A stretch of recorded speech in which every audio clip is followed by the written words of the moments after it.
ఉంటుంది.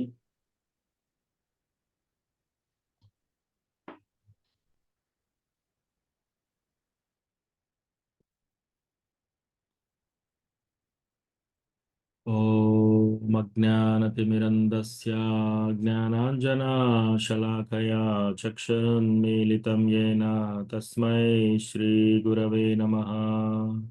శ్రీచైతన్యమనోభీష్టం స్థాపితం యేన భూతలే స్వయం రూపా కదా మహ్యం దదాతి స్వపదాంతికం. వందేహం శ్రీగురో శ్రీయుతాపదకమలం శ్రీగురూన్ వైష్ణవాంశ్చ శ్రీరూపం సాగ్రజాతాం సహగణా రఘునాథాన్వితం తం సజీవం సాద్వైతం సావధూతం పరిజనా సహితం కృష్ణ చైతన్యదేవం శ్రీరాధా కృష్ణపాదాం సహగణా లలితా శ్రీవిశాఖాన్వితాంశ్చ.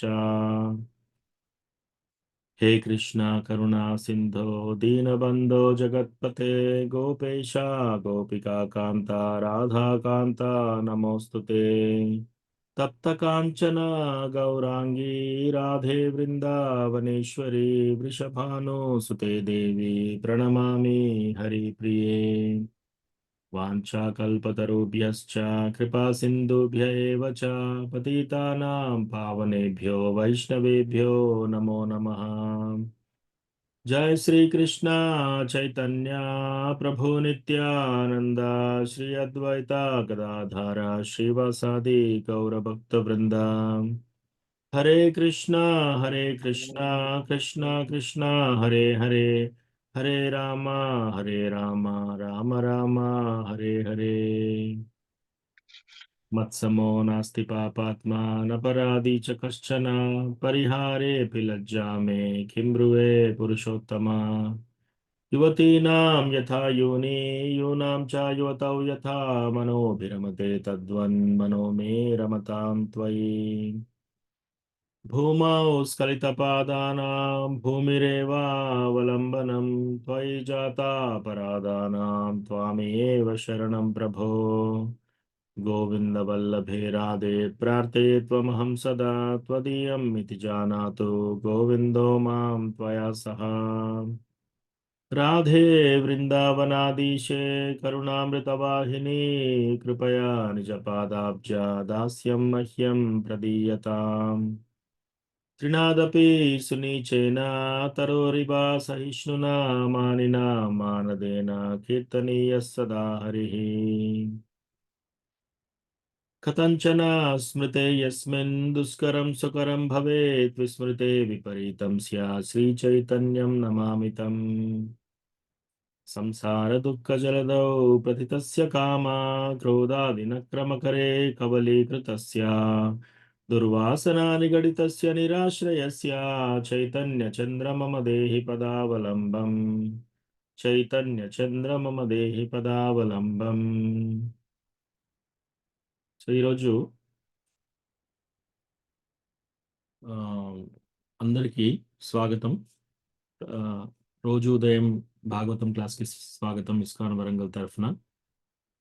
సో మీరందరూ వైష్ణవులు, సో కృష్ణ కథ వినడానికి వచ్చారు కాబట్టి ముందుగా తొలుత మీ అందరి పాదాలకి నా యొక్క దండవత్ ప్రణామం.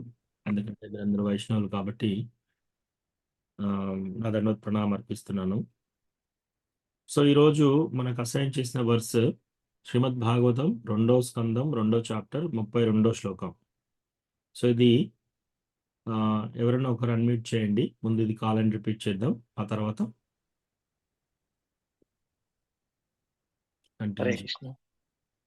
హరే కృష్ణ ప్రభు.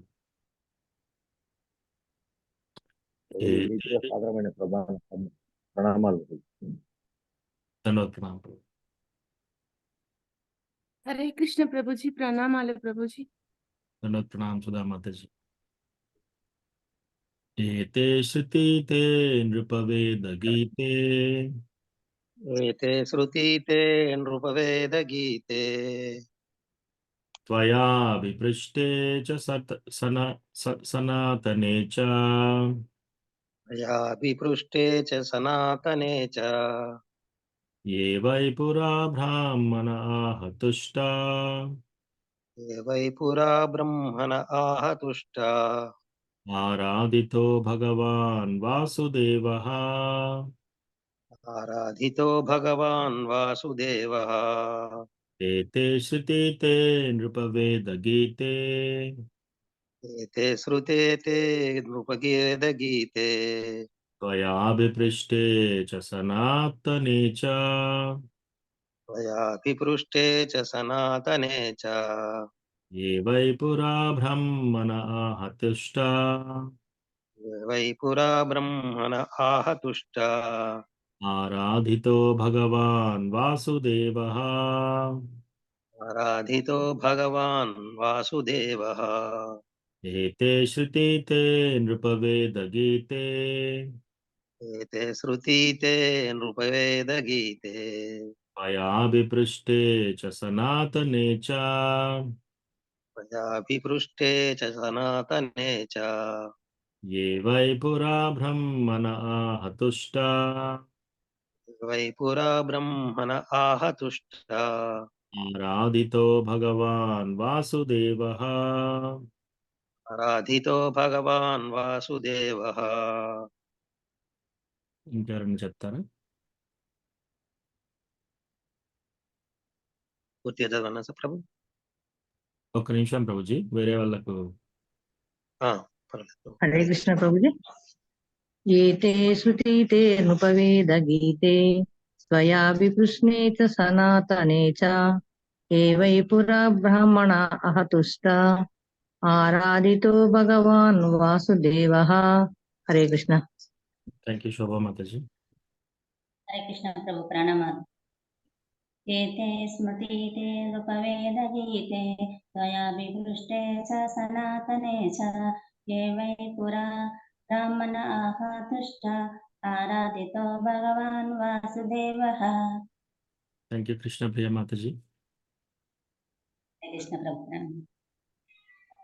హరే కృష్ణ ధన్యవాదాలు. ఏతే స్మృతి తే నృపవేద గీతే త్వయా విపృష్టే చ సనాతనే చ ఏ వై పురా బ్రహ్మణ ఆహతుష్ట ఆరాధితో భగవాన్ వాసుదేవః. థ్యాంక్ యూ ప్రభు. ప్రభు విజయ రఘునాథ్. హరే కృష్ణ ప్రభు, ప్రణామాలు. ఏతే సుతే తే నృపవేద గీతే త్వయాభిపుష్టే చ సనాతనే చ ఏ వై పురా బ్రాహ్మణాః తుష్ట ఆరాధితే భగవాన్ వాసుదేవ. ప్రణామాలు. మాతాజీ. హరే హరే కృష్ణ కృష్ణ. ప్రభుజీ.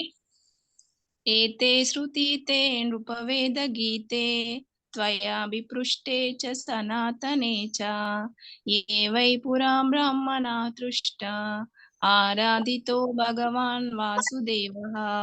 హరే కృష్ణ ప్రభుజీ. హరే కృష్ణ ప్రభు. హరే కృష్ణ. ఏతే స్మృతి తే నృపవేద గీతే త్వయాభిపృష్టే చ సనాతనే చ ఏ వై పురా బ్రాహ్మణ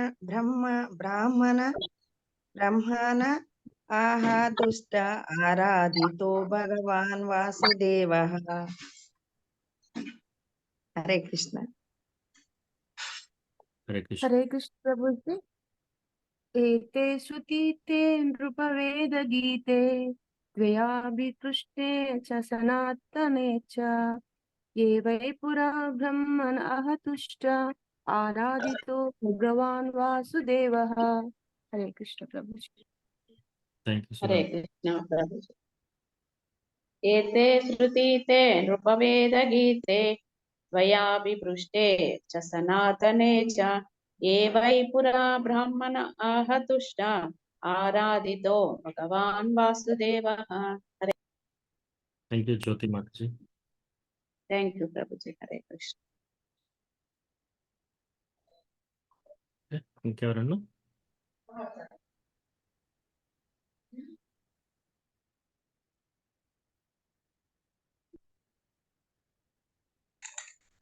హరే కృష్ణ ప్రభుజీ.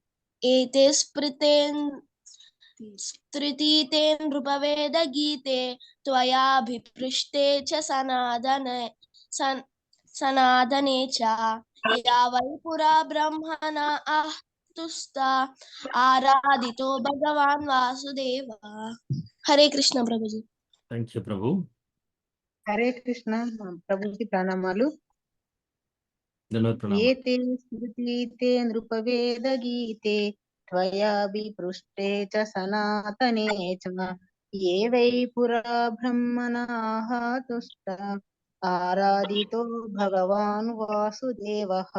హరే కృష్ణ. థ్యాంక్ యూ మాతాజీ. హరే కృష్ణ ప్రభు.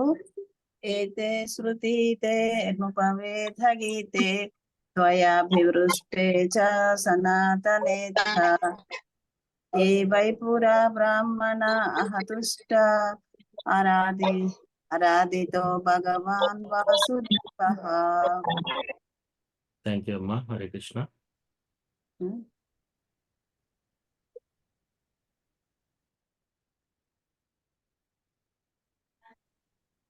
ఓకే. సో ఇది శ్రీమద్ భాగవతం 2:2:32. ఏతే శృతితే నృపవేద గీతే త్వయాభిపృష్టే చ సనాతనే చ ఏ వై పురా బ్రహ్మణ ఆహ తుష్ట ఆరాధితో భగవాన్ వాసుదేవః. ఇదేంటి ఇక్కడ ఏమంటున్నారంటే translation, your majesty Maharaja Parikshit, know that all that I have described in reply to your proper inquiry is just according to the version of the Vedas, and it is eternal truth. This was described personally by Lord Krishna unto Brahma, with whom the Lord was satisfied upon being properly worshipped. O Parikshit Maharaja, నీ ఉత్తమ విచారణకు సమాధానముగా నేను వివరించినదంతయు వేదానుసారముగా ఉన్నదని ఎరుంగుము. ఇది నిత్యమగు సత్యము. తగిన రీతిగా ఆరాధించబడినంతట బ్రహ్మదేవుని ఎడ సంతుష్టుడై శ్రీకృష్ణ భగవానుడు స్వయంగా దీనిని అతనికి వివరించెను. సో చాలా చక్కగా ఆరాధింపబడిన తరువాత బ్రహ్మదేవుని ఎడ శ్రీకృష్ణ భగవానుడు సంతుష్టుడై ఆయన స్వయంగా దీన్ని చెప్పాడనమాట. అంటే ఈ చాప్టర్ ఇంతకుముందు మనం చదువుకున్న ఈ చాప్టర్ మొత్తము కృష్ణ భగవానుడు బ్రహ్మతో ఈ విధంగా చెప్పాడనమాట. అయితే ఇది పరీక్షిత్ మహారాజుకి సుఖదేవ గోస్వామి చెప్తున్నాడు అనమాట, నీ యొక్క ప్రశ్న చాలా ఉత్తమమైన ప్రశ్న, నీ యొక్క ఉత్తమమైన విచారణ సమాధానముగా నేను ఇదంతా వివరించాను. ఇది వేదానుసారముగా ఉంది. అంటే ఇది నేను చెప్పింది జస్ట్ నేను చెప్పడమే కాదు, వేదానుసారం, వేదాలలో కూడా ఇలాగా ఉంది. అది మళ్ళీ ఇది నిత్యమగు సత్యము అని చెప్తున్నారు ఇక్కడ. ఏంటిది అది? ఈ చాప్టర్ ఇంతవరకు మనం డిస్కస్ చేసింది. సో ఈ చాప్టర్లోకి మనకి అవుట్లైన్ ఏంటంటే రిజెక్షన్ ఆఫ్ కర్మకాండ ఫస్ట్ థింగ్. అంటే మనము కర్మకాండ అనేది ఎందుకు చేస్తాము, ప్లస్ కర్మకాండాన్ని ఎలా రిజెక్ట్ చేస్తున్నారు ఇక్కడ. కర్మకాండ అంటే ఏంటి? మనము యోగా ల్యాడర్, మనకు యోగా పద్ధతులు ఉంటాయి. దాంట్లో అన్నిటికన్నా కింద స్థాయి ఏంటిది? Animalistic life. సో ఆల్రెడీ మనము గత వారాలుగా మనం ఇది డిస్కస్ చేసాము, కానీ కొత్తగా ఎవరైనా వచ్చిన వాళ్ళకి. సో ఫస్ట్ అన్నిటికంటే లోయెస్ట్ అదేంటి? Animalistic life. యానిమల్స్ అంటే పశువులు ఏం చేస్తారు? ఆహార, నిద్ర, భయ, మైథుని, వాటికి ఆహారం కోసం ఏదో ఒకటి తింటూ ఉంటాయి పశువులు. నిద్రపోతూ ఉంటాయి జంతువులు. ప్రతి జంతువు నిద్రపోతుంది. ఆహార, నిద్ర, భయ, అది కూడా భయపడుతుంది. ప్రొటెక్ట్ చేసుకోవడం కోసం ఐదర్ అరవటం కానీ లేదా పారిపోవడం కానీ చేస్తుంది. ఆహార, నిద్ర, భయ, మైథుని అంటే పిల్లల్ని కనడం. సో ప్రతి పశువు కూడా ఏదో ఒక పిల్లల్ని కంటూ ఉంటుంది. సో ఈ 4 యానిమలిస్టిక్ లైఫ్, పశువులు కూడా చేసే పనులు అన్నమాట.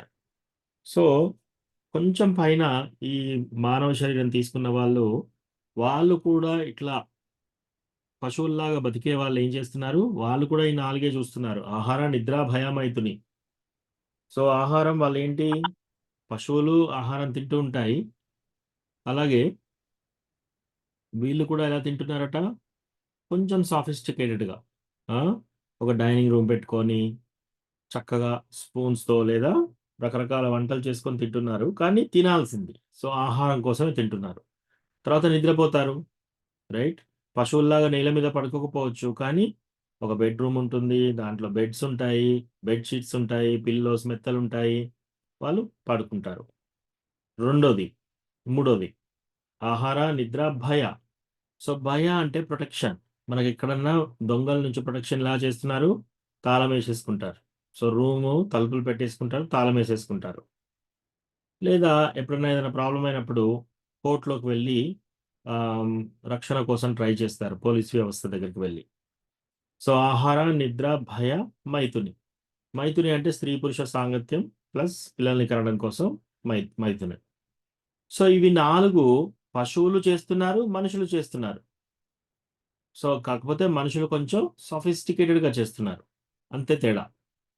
సో ఇది పశుత్వం, ఇట్లాంటి లైఫ్ గడిపే వాళ్ళది, అది కూడా పశుత్వమే ఆ లైఫ్. సో యానిమలిస్టిక్ లైఫ్, పశువుల్లాగా బ్రతికేది ఒకటి, మనుషులైనా పుట్టినాక కూడా ఇంకా పశువుల్లాగానే ఇలాగే బతకడం. ఈ 4 మెయిన్ ఇంపార్టెన్స్. అది చూసుకుంటూ నా పొట్ట నిండిపోయిందా, నిద్రపోయానా, నేను సరిగా సేఫ్ గార్డ్ చేసుకుంటున్నానా, ప్రతి ఒక్కటి రక్షించుకుంటున్నానా, 4వది పిల్లల్ని కంటున్నానా, ఇంతే 4. ఇంకా వీటిని మించి వాళ్ళకి ఏమీ ఉండదు అనమాట. దానికంటే కొంచెం పైన కర్మకాండ. సో కర్మకాండ అంటే నేను ఏదో ఒక పని చేస్తాను, ఆ పనికి కొంచెం ప్రతిఫలం రావాలి. సో కర్మకాండ కంటే పైన కొంచెం కర్మయోగ. ఎప్పుడైతే మనం మనం చేసే పనిని భగవంతునితో ముడిపెడతామో అప్పుడు అది కర్మయోగ అవుతుంది. కర్మయోగాలో మళ్ళీ 2 పద్ధతులు. ఒకటి స్వకామ కర్మయోగ, రెండోది నిష్కామ కర్మయోగ. సో స్వకామ కర్మయోగాలో ఏంటి, నాకేం లాభం, నేను ఈ పని చేస్తాను కానీ నాకేంటి లాభం. వాళ్ళు వేదాలలో తీసుకొని ఆ వేదాలలో రాసిన విధంగా ఒక్కొక్క వ్రతం చేస్తారు, ఒక్కొక్క పూజ చేస్తారు. సో అట్లా ఆ వ్రతాలు చేస్తే మంచి ధనం రావాలనుకోండి, ఒక వ్రతం చేస్తారు. ఆరోగ్యం బాగుండాలనుకోండి, సూర్యదేవుని పూజ చేసుకుంటారు. సో ఇట్లా రకరకాల వరాలు, రకరకాల వ్రతాలు ఉంటాయి. ఆ వ్రతాలు చేస్తే మీకు ఆ ఫలితాలు వస్తాయి. స్వకామ కర్మయోగ, నా గురించి ఈ కర్మ అనుభవిస్తున్నాను, కర్మయోగ. దానికంటే పై స్థాయి ఏంటంటే నిష్కామ కర్మయోగ. వాళ్ళు కర్మయోగ చేస్తున్నారు, పని చేస్తున్నారు, భగవంతునితో ముడిపెడుతున్నారు, ప్లస్ నిష్కామ, వాళ్ళకే కోరిక లేదు, ఏదో చేయాల్సింది కదా అని చేస్తున్నారు, డ్యూటీ. సో అది నిష్కామ కర్మయోగ. సో దానికంటే పైన జ్ఞానయోగ. సో జ్ఞానయోగ అంటే ఏంటి, అన్ని చదువుకోవడం, వేదాలు అవి ఇవి చదువుకోవడం, తర్వాత ఊహాగానాలు, కవిత్వాలు రాయడము, ఇటువంటివి. సో అది జ్ఞానయోగ. దానికంటే పైన వచ్చేసి ధ్యాన యోగ, అష్టాంగ యోగ, యమ, నియమ, ఆసన, ప్రాణాయామ, ప్రత్యాహార, ధారణ, తర్వాత సమాధి. సో ఇట్లా అష్టాంగ యోగ చేస్తున్నారు. దానికంటే పైన భక్తి యోగ.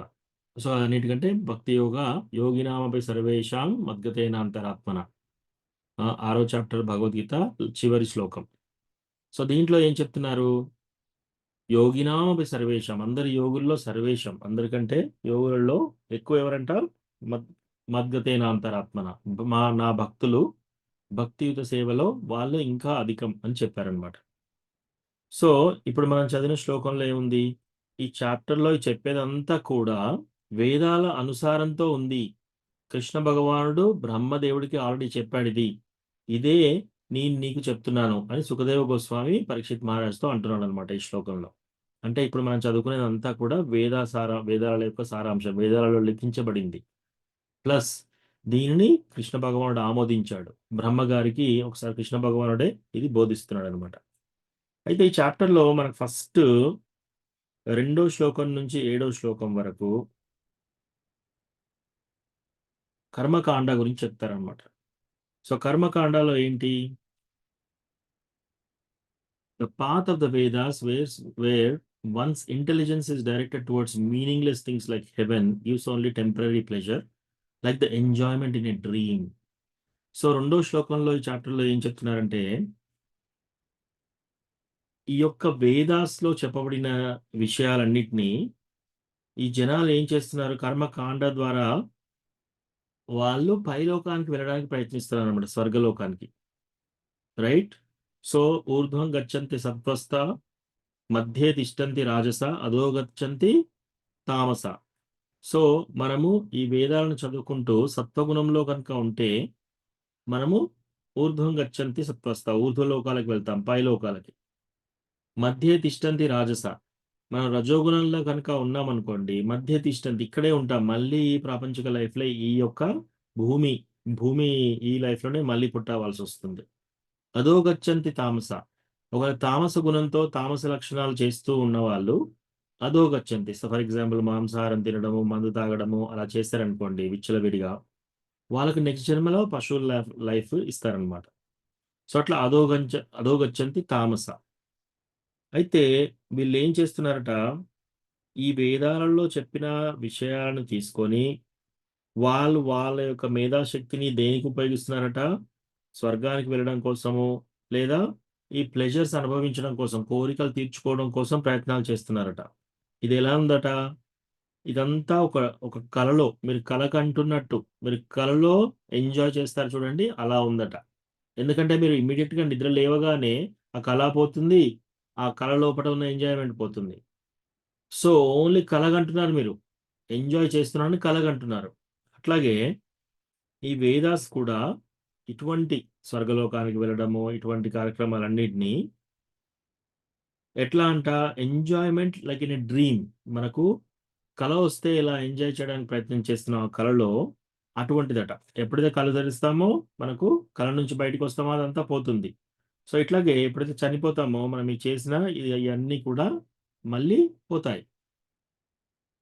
Therefore, an intelligent person should endeavor only for the minimum necessities of life. అందుచేత ఎవరైతే బుద్ధిమంతులు ఉంటారో వాళ్ళట ఓన్లీ దేని గురించి కష్టపడాలట, ఏదన్నా మినిమం నెసెసిటీస్ ఆఫ్ లైఫ్, అంటే నిత్యావసరాల గురించే. ఏంటది, ఈ యొక్క శరీరము, ఈ యొక్క ఆత్మ రెండింటిని చక్కగా ఉంచుకొని భగవంతుని భక్తిలో చేయడానికే ఉపయోగించాలంట. అంతే తప్ప ఇంకా ఏమీ అవసరం లేదు ఇక్కడ. సో ఎంత పెద్ద సంపాదించడం కోసం ఎంతో పని. ఇప్పుడు పెద్ద భవనం కట్టాలనుకోండి, భవనం కట్టాలంటే దానికి ఎన్నో కోట్లు అవుతుంది. రైట్. అన్ని కోట్లు సంపాదించాలంటే ఫస్ట్ ఆఫ్ ఆల్ వాళ్ళు ఎంతో పెద్ద ఉద్యోగం చేయాలి, లోన్ తీసుకోవాలి, ఆ ఇల్లు కట్టాలి, అన్ని శ్రమనే. ఉద్యోగం చేయడం శ్రమనే, లోన్ తీసుకోవడం శ్రమనే, ఇంత పెద్ద ఇల్లు భవనం నిర్మించడం శ్రమనే, ఇంత కష్టంతో కూడుకున్నది. రైట్.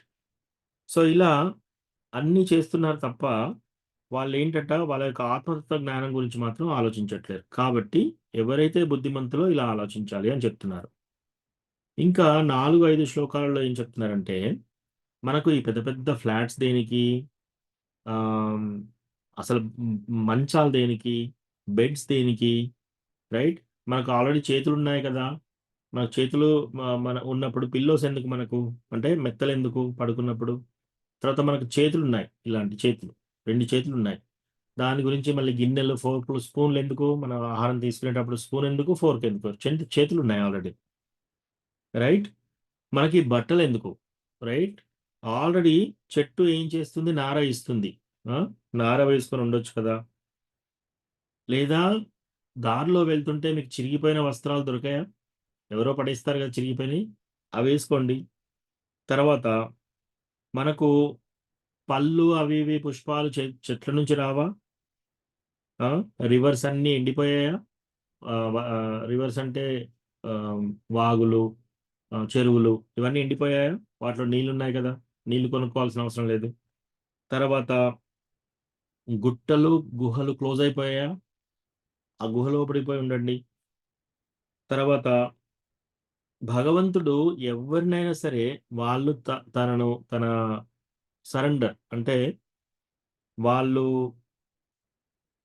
కృష్ణ భగవానుడికి ఎప్పుడైతే సరెండర్ అవుతారో వాళ్ళందరినీ ప్రొటెక్ట్ చేస్తున్నాడు, వాళ్ళకి రక్షణ ఇస్తున్నాడు ఎవరైతే శరణాగతి తీసుకుంటారో.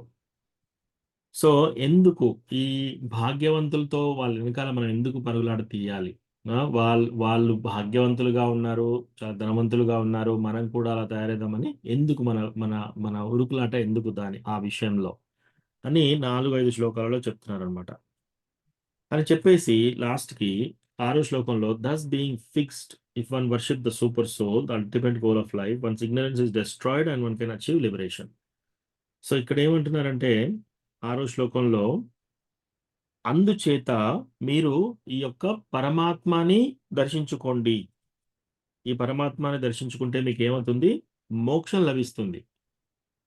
సో ఇదంతా ఎవరికి చెప్తున్నారు? ఇది యాక్చువల్లీ యోగీస్‌కి. ఆ!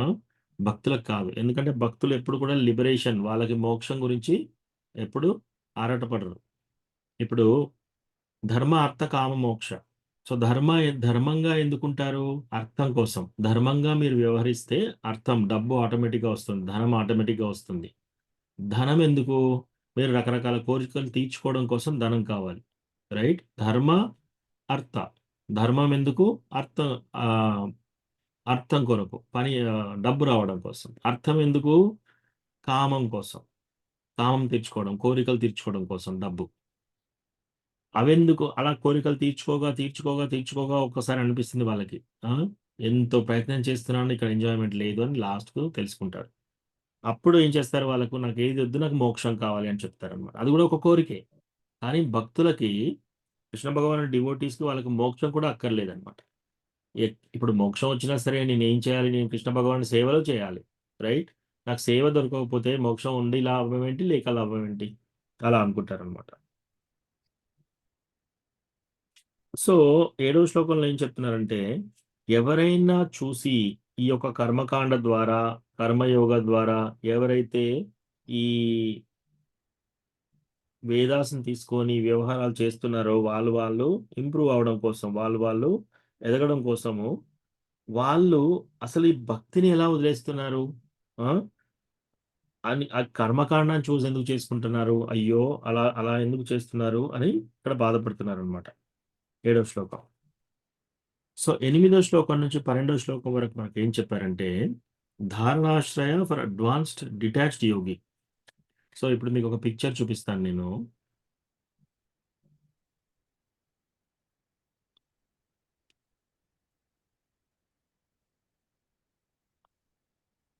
ఓకే, ఇది. సో ఇక్కడ ఏంటట, ధారణాశ్రయ అంటే ఇక్కడ ధారణాశ్రయ ఇక్కడ ఈ స్టేజ్‌లో ఉందన్నమాట. సో ఈ స్టేజ్‌లోకి రావడానికి ముందు మనము ఈ అష్టాంగ యోగా పద్ధతిలో యమ, నియమ, ఆసన, ప్రాణాయామ, ప్రత్యాహార, ఆ తర్వాత ధారణ, తర్వాత ధ్యాన, తర్వాత సమాధి. ఇట్లా చేసుకుంటూ వెళ్తే అప్పుడు వాళ్ళకి సమాధి స్టేట్‌లో బ్రహ్మన్ రియలైజేషన్ వస్తుందన్నమాట. ఫస్ట్ స్టేజ్ ఏంటి? యమ. యమ అంటే వాళ్ళు ముందు కొన్ని వదిలేసేయాలన్నమాట. ఏమేమి చేయకూడదో చెప్తారిక్కడ. సో యమ అంటే ఏమేమి చేయాలి? ఫస్ట్ థింగ్ వాళ్ళు ఏం చేయాలంటే సన్యాసం తీసుకోవాలి. సన్యాసం తీసుకొని ఫ్యామిలీ మెంబర్స్‌ని వదిలేసి అడవుల్లోకి వెళ్ళాలి. ఆరు గుహల్లోకి వెళ్ళాలి. అది యమ. సో ఇది భక్తులకు కాదు, ఇది అష్టాంగ యోగా వాళ్ళకి చెప్తున్నారనమాట. సో అది ఫస్ట్ స్టెప్ ఏంటి? నువ్వు సన్యాసం తీసుకోవాలి, అన్నీ వదిలేయాలి, అప్పుడు నువ్వు వెళ్ళాలి. సో చాలామంది వాళ్ళు కూర్చొని మెడిటేషన్ చేస్తున్నారు. మెడిటేషన్ కంటే ముందు స్టెప్ ఇది యమ. ఆ తర్వాత నియమాలు. యమ, తర్వాత నియమ. ఏమేమి నియమాలు పాటించాలి? వాళ్ళ యొక్క కోరికల్ని కంట్రోల్‌లో ఉంచుకోవాలి. ఇంకోటి వాళ్ళు సెలిబసీ మెయింటైన్ చేయాలి, బ్రహ్మచర్యం పాటించాలి. ఇవన్నీ నియమాలు. ఆ తర్వాత ఏం చేయాలి? వాళ్ళ ఆసనాలు వేయాలి. అంటే ఒక స్ట్రెయిట్ లైన్‌లో ఇలా కూర్చోవాలి. ఇక్కడ ఈ పిక్చర్‌లో చూసారా? ఇతను స్ట్రెయిట్ లైన్‌లో కూర్చున్నాడు అట్లా. ఆసనం తర్వాత ప్రాణాయామ. అంటే మన యొక్క బ్రీతింగ్, మన యొక్క వాయువును కంట్రోల్ చేసుకోవడం అనమాట. ఊపిరిని కంట్రోల్ చేసుకోవడం. సో అది ప్రాణాయామ.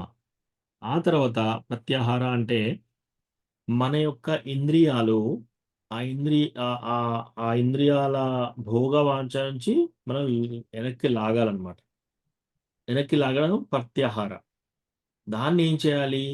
ధారణాశ్రయ పెట్టాలి. అంటే వెనక్కి లాగిన ఆ యొక్క ఇంద్రియాలని మనం ఆ ఇంద్రియాలని ధారణాశ్రయ, దేని మీద ధారణ చేయాలి అనేది ఇక్కడ చెప్తున్నాడు అనమాట.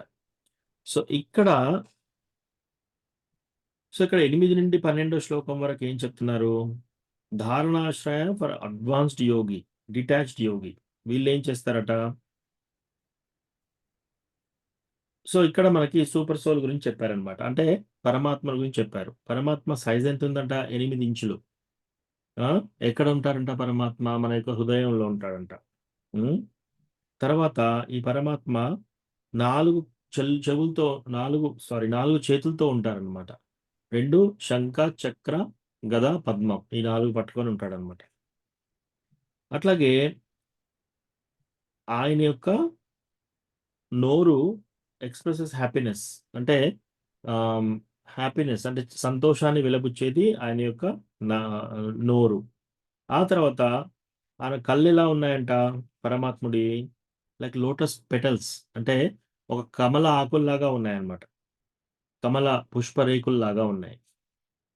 ఆ తర్వాత ఆయన దుస్తులు ఎలా ఉన్నారు? yellowish like saffron of Kadamba, బెడెక్ట్ with jewels. So ఆయనకు అన్ని రకరకాల వజ్రాలు, వైడూర్యాలు, అట్లా వాటన్నిటితోటి ఎల్లో ధోతి కట్టుకుంటాడు అనమాట కృష్ణ భగవానుడు, విష్ణుమూర్తి. ఆ తర్వాత ఆర్నమెంట్స్, నగలు, గోల్డ్తో, బంగారంతో చేయబడిన నగలు, రకరకాల రత్నాలు, వాటితోటి. ఆ తర్వాత head dress and ear rings, ఆయనకు చెవు పోగులు, అవి చాలా మెరిసిపోతూ ఉన్నాయన్నమాట. ఆ తర్వాత 10వ శ్లోకంలో ఏం చెప్తున్నారు? Lotus feet on lotus hearts of mystics. తర్వాత ఆయన యొక్క పాద పద్మాలంట ఈ యొక్క ఎవరైతే కోరికలు ఉన్న ఈ యోగీస్కి ఆ మిస్టిక్ పవర్స్ ఆయన యొక్క పద్మాల నుంచి వస్తున్నాయి అన్నమాట. సారీ, ఆయన యొక్క పాద పద్మాల నుంచి వస్తున్నాయి. ఆయన యొక్క ఛాతి కౌస్తుభమని ఉంది. తర్వాత ఆయన యొక్క భుజాలు అన్నీ కూడా రకరకాల డెకరేట్ చేసి ఉన్నాయన్నమాట, రకరకాల ఆభరణాలతోటి. సో ఆయన యొక్క ఛాతీ భాగం నుంచి మోకాల వరకంట గార్లెండ్స్ వేసి ఉన్నాయంట, అంటే పూలదండలు వేసి ఉన్నాయి. ఆ తర్వాత 11వ శ్లోకంలో ఏం చెప్తున్నారు? Ornamental breath about his waist. ఆయన యొక్క నడుము భాగం కూడా అన్ని రకరకాల వజ్రాలతో పెట్టి ఉన్నాయంట. ఆయన యొక్క ఫింగర్స్ అంటే ఆయన యొక్క వేళ్ళకి రకరకాల ఉంగరాలు వేసి ఉన్నాయంట. అట్లాగే ఆయనకి గాజులు, తర్వాత యాంక్లెట్స్, బ్రేస్లెట్స్, ఇవన్నీ వేసుకొని రకరకాల ఆభరణాలతో ఉన్నారనమాట. తన యొక్క జుట్టు ఎలా ఉందంట? చక్కగా నూనెతో, ఆయిల్స్తో, రకరకాల సెంటెడ్ ఆయిల్స్తో డెకరేట్ చేసి బ్లూయిష్ ఒక బ్లూయిష్ కలర్గా ఉందన్నమాట. తర్వాత ఆయన యొక్క చిరునవ్వు, మందహాసం చేస్తున్న ముఖము. సో దీని మీద మనం ధారణాశ్రయ పెట్టాలన్నమాట. సో ఈ యొక్క రూపం మీద, ఇప్పుడు చెప్పిన రూపం దాని మీద. అయితే ఆ తర్వాత ధ్యానం ఏం చేయాలి? అడ్వాన్స్డ్ యోగి, ఎవరైతే యోగి చాలా పై స్థాయిలో ఉన్నారో, వాళ్ళ కోరికలు లేవో, వాళ్ళు దేని మీద ధ్యానం చేయాలంట? పరమాత్మ మీద మెడిటేషన్ చేయాలంట. కానీ ఒకవేళ యోగి అంత గొప్పగా కాలేదు, ఇంకా అడ్వాన్స్ కాలేదు, ఆ యోగికి కొన్ని కోరికలు ఉన్నాయి. యోగిస్కి ఎలా ఉంటాయి కోరికలు అని మీరు అడగొచ్చు. ఆల్రెడీ సన్యాసం తీసుకున్నా సరే వాళ్ళ కోరికలు ఎలా ఉన్నాయట? నేను అష్టసిద్ధులు సాధిస్తాను, రకరకాల సిద్ధిలు సాధిస్తాననే కోరిక ఉంది వాళ్ళకి. వాళ్ళు ఏం చేయాలంట? వాళ్ళు విరాట రూపం మీద మెడిటేషన్ చేయాలి. సో అదంతా ఇక్కడ లెఫ్ట్ సైడ్ ఇచ్చారండి. సో ఇక్కడ ధారణాశ్రయానికి వచ్చే వరకు అడ్వాన్స్డ్ యోగి అంటే వాళ్ళకి ఇంకా కోరికలు లేవు. వాళ్ళు ఏం చేయాలి? ధ్యానం చేయాలి. దేని మీద? కృష్ణ భగవాని రూపం మీద. తర్వాత సమాధి తీసుకుంటారు. అట్లాగే బ్రహ్మన్ రియలైజేషన్ వచ్చేస్తుంది. అట్లా వాళ్ళకి ముక్తి కూడా వస్తుంది అన్నమాట. అదే యమ, నియమ, ఆసన, ప్రాణాయామ, ప్రత్యాహార, ఈ రెండింటికి సేమ్. ఆ తర్వాత కోరికలు ఉన్నాయనుకో, అప్పుడు ఈ పాత వస్తుంది. అప్పుడు ఏం చేయాలి? వాళ్ళ యొక్క ధారణాశ్రయ దేని మీద ఉండాలి? విరాట రూపం మీద ఉండాలి. సో అలా విరాట రూపం మీద ఏం చేస్తున్నారు వాళ్ళు? ఫస్ట్ వైశ్వానరలోక, తర్వాత శిశుమారలోక, మహర్లోక, బ్రహ్మలోక, ఆ తర్వాత బ్రహ్మలోక దాటి ఈ యొక్క పంచభూతాలు, భూమి, రాపో, నలో, వాయు, వీటన్నిటిని దాటి ఆ తర్వాత ఫాల్స్ ఈగో అంటే మన యొక్క అహంకారాన్ని దాటి మహత్తత్వాన్ని కూడా దాటి ప్రధాన్ దాన్ని కూడా దాటి వెళ్తే అప్పుడు వాళ్ళు డైరెక్ట్గా వాళ్ళకి లిబరేషన్ అనేది వస్తుంది అనమాట. అంటే ముక్తి అనేది మోక్షం అనేది వస్తుంది. బట్ డివోటీస్కి ఈ ముక్తి మోక్షం కూడా అవసరం లేదనమాట. సో ఇక్కడ ఎవరైతే అడ్వాన్స్డ్ యోగీస్ ఉంటారో వాళ్ళు పరమాత్మ మీద మెడిటేషన్ చేస్తున్నారు. ఎవరైతే ఇంకా కోరికలు ఉన్న యోగీస్ ఏం చేస్తున్నారు, వాళ్ళు విరాట్ రూపం మీద మెడిటేషన్ చేస్తున్నారు అనమాట. ఆ తర్వాత 15 నుంచి 21 శ్లోకం వరకు మనం ఎలా మన యొక్క శరీరాన్ని వదిలేయాలని చెప్పారు ఇక్కడ.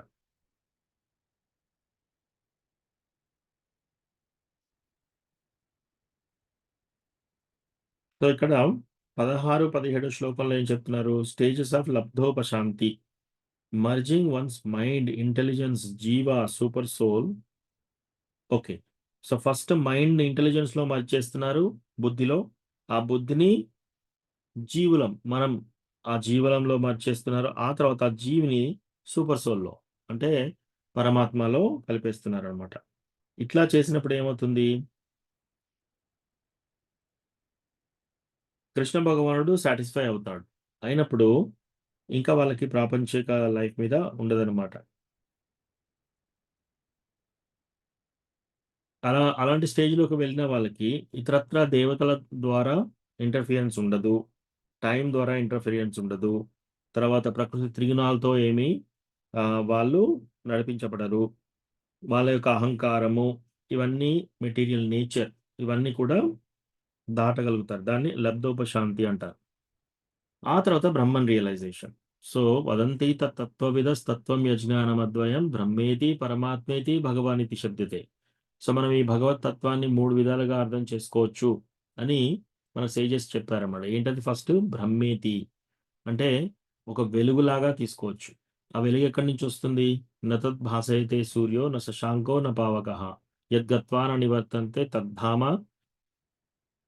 సో కృష్ణ భగవానుడు ఏమంటున్నాడు, నా యొక్క ధామంలో సూర్యుడు లేడు, చంద్రుడు లేడు. మరి సూర్యుడు చంద్రుడు లేకపోతే వెలుగు ఎలా వస్తుంది? కృష్ణ భగవాను బాడీ నుంచే అంత వెలుగు వస్తుంది. అది బ్రహ్మజ్యోతిగా ఉంటుంది అనమాట. కొందరు ఏమనుకుంటారు, ఈ బ్రహ్మజ్యోతి అన్ని అని చెప్పేసి అనుకుంటారు. సో అట్లా కొందరు బ్రహ్మజ్యోతి వరకు వెళ్ళగలుగుతారు. ఆ తర్వాత కొందరు పరమాత్మ వరకు వెళ్ళగలుగుతారు, యోగీస్.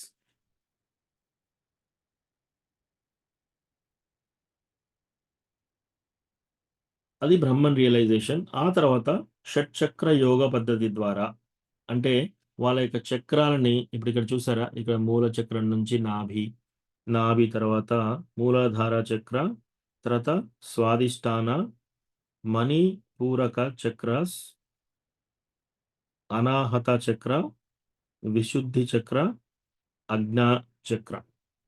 సో ఇట్లా ఈ చక్రాల ద్వారా మనకి ఏం చేస్తున్నారు, వాళ్ళ యొక్క లైఫ్ ఎయిర్ని, వాళ్ళ యొక్క ప్రాణాలని ఇట్లా పైకి పంపించేసేసి తల ద్వారా ఒక చిన్న చిల్లులాగా పడి వాళ్ళు ఎక్కడికి వెళ్ళాలనుకుంటే అక్కడికి వెళ్ళగలుగుతున్నారు అనమాట, ఈ బాడీలో ఉండి కూడా. అంటే ఆత్మను అక్కడికి పంపిస్తున్నారు. కొందరు స్వర్గానికి పంపిస్తారు, కొందరు బ్రహ్మదేవుడికి పంపిస్తారు, అలా. అయితే 22 నుంచి 32 శ్లోకం వరకు క్రమముక్తి అని చెప్పారు. అది ఇక్కడ మనకు లెఫ్ట్ సైడ్ ఇచ్చారు, ఇక్కడ చూడండి లెఫ్ట్ సైడ్. ఇది క్రమముక్తి. ఈ క్రమముక్తి ఎవరికట, ఎవరైతే యోగీస్ వాళ్ళకి ఇంకా కొన్ని కోరికలు ఉన్నాయనుకోండి, వాళ్ళ గురించి క్రమముక్తి, క్రమగా ముక్తి ఎలా తెచ్చుకోవాలి అనేది ఇక్కడ చెప్తున్నారు అనమాట. సో ఇక్కడ మనకి ఏం చెప్పారు, ఫస్ట్ వైశ్వానర లోకాలో, తర్వాత శిశుమార లోక, ఆ తర్వాత మహర్లోక, ఆ తర్వాత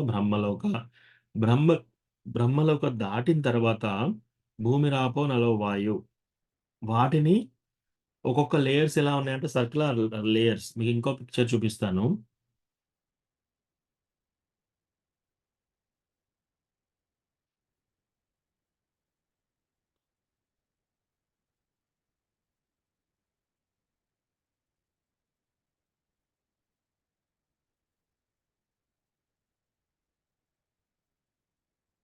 ఓకే,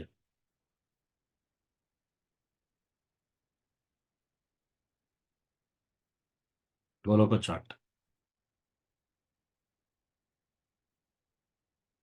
ఇప్పుడు చూసారా, ఇక్కడే.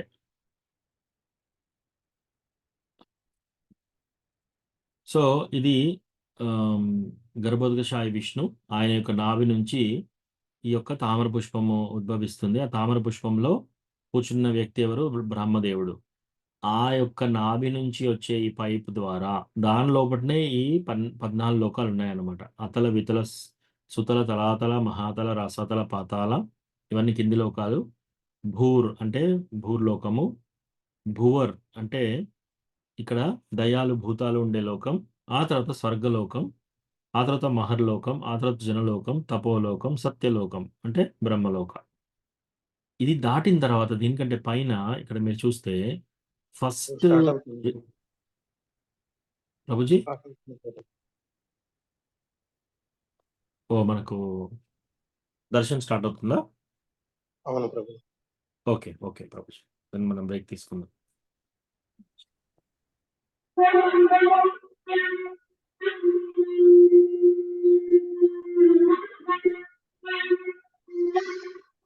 శిల ప్రభుపాదికి జాయ్.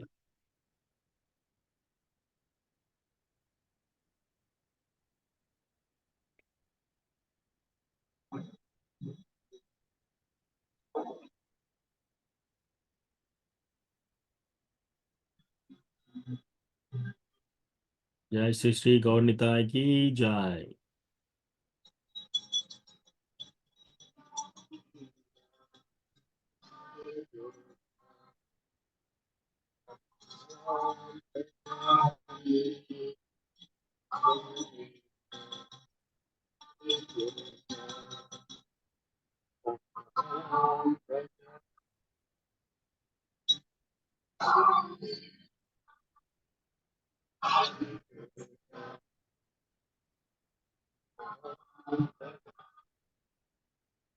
जय जगन्नाथ बलदेव सुभद्रा माई की जय.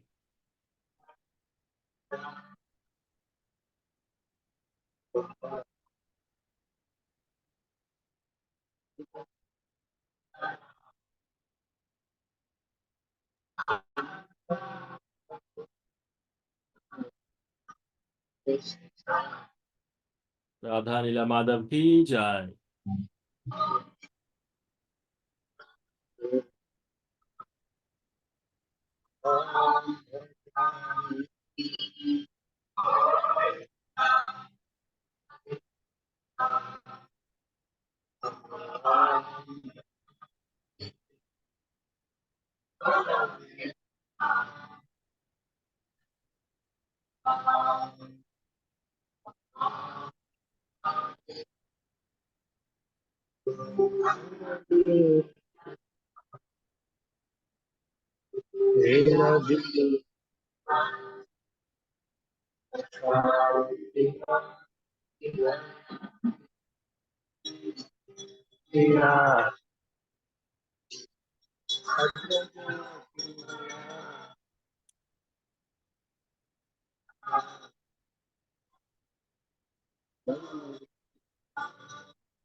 హరే కృష్ణ.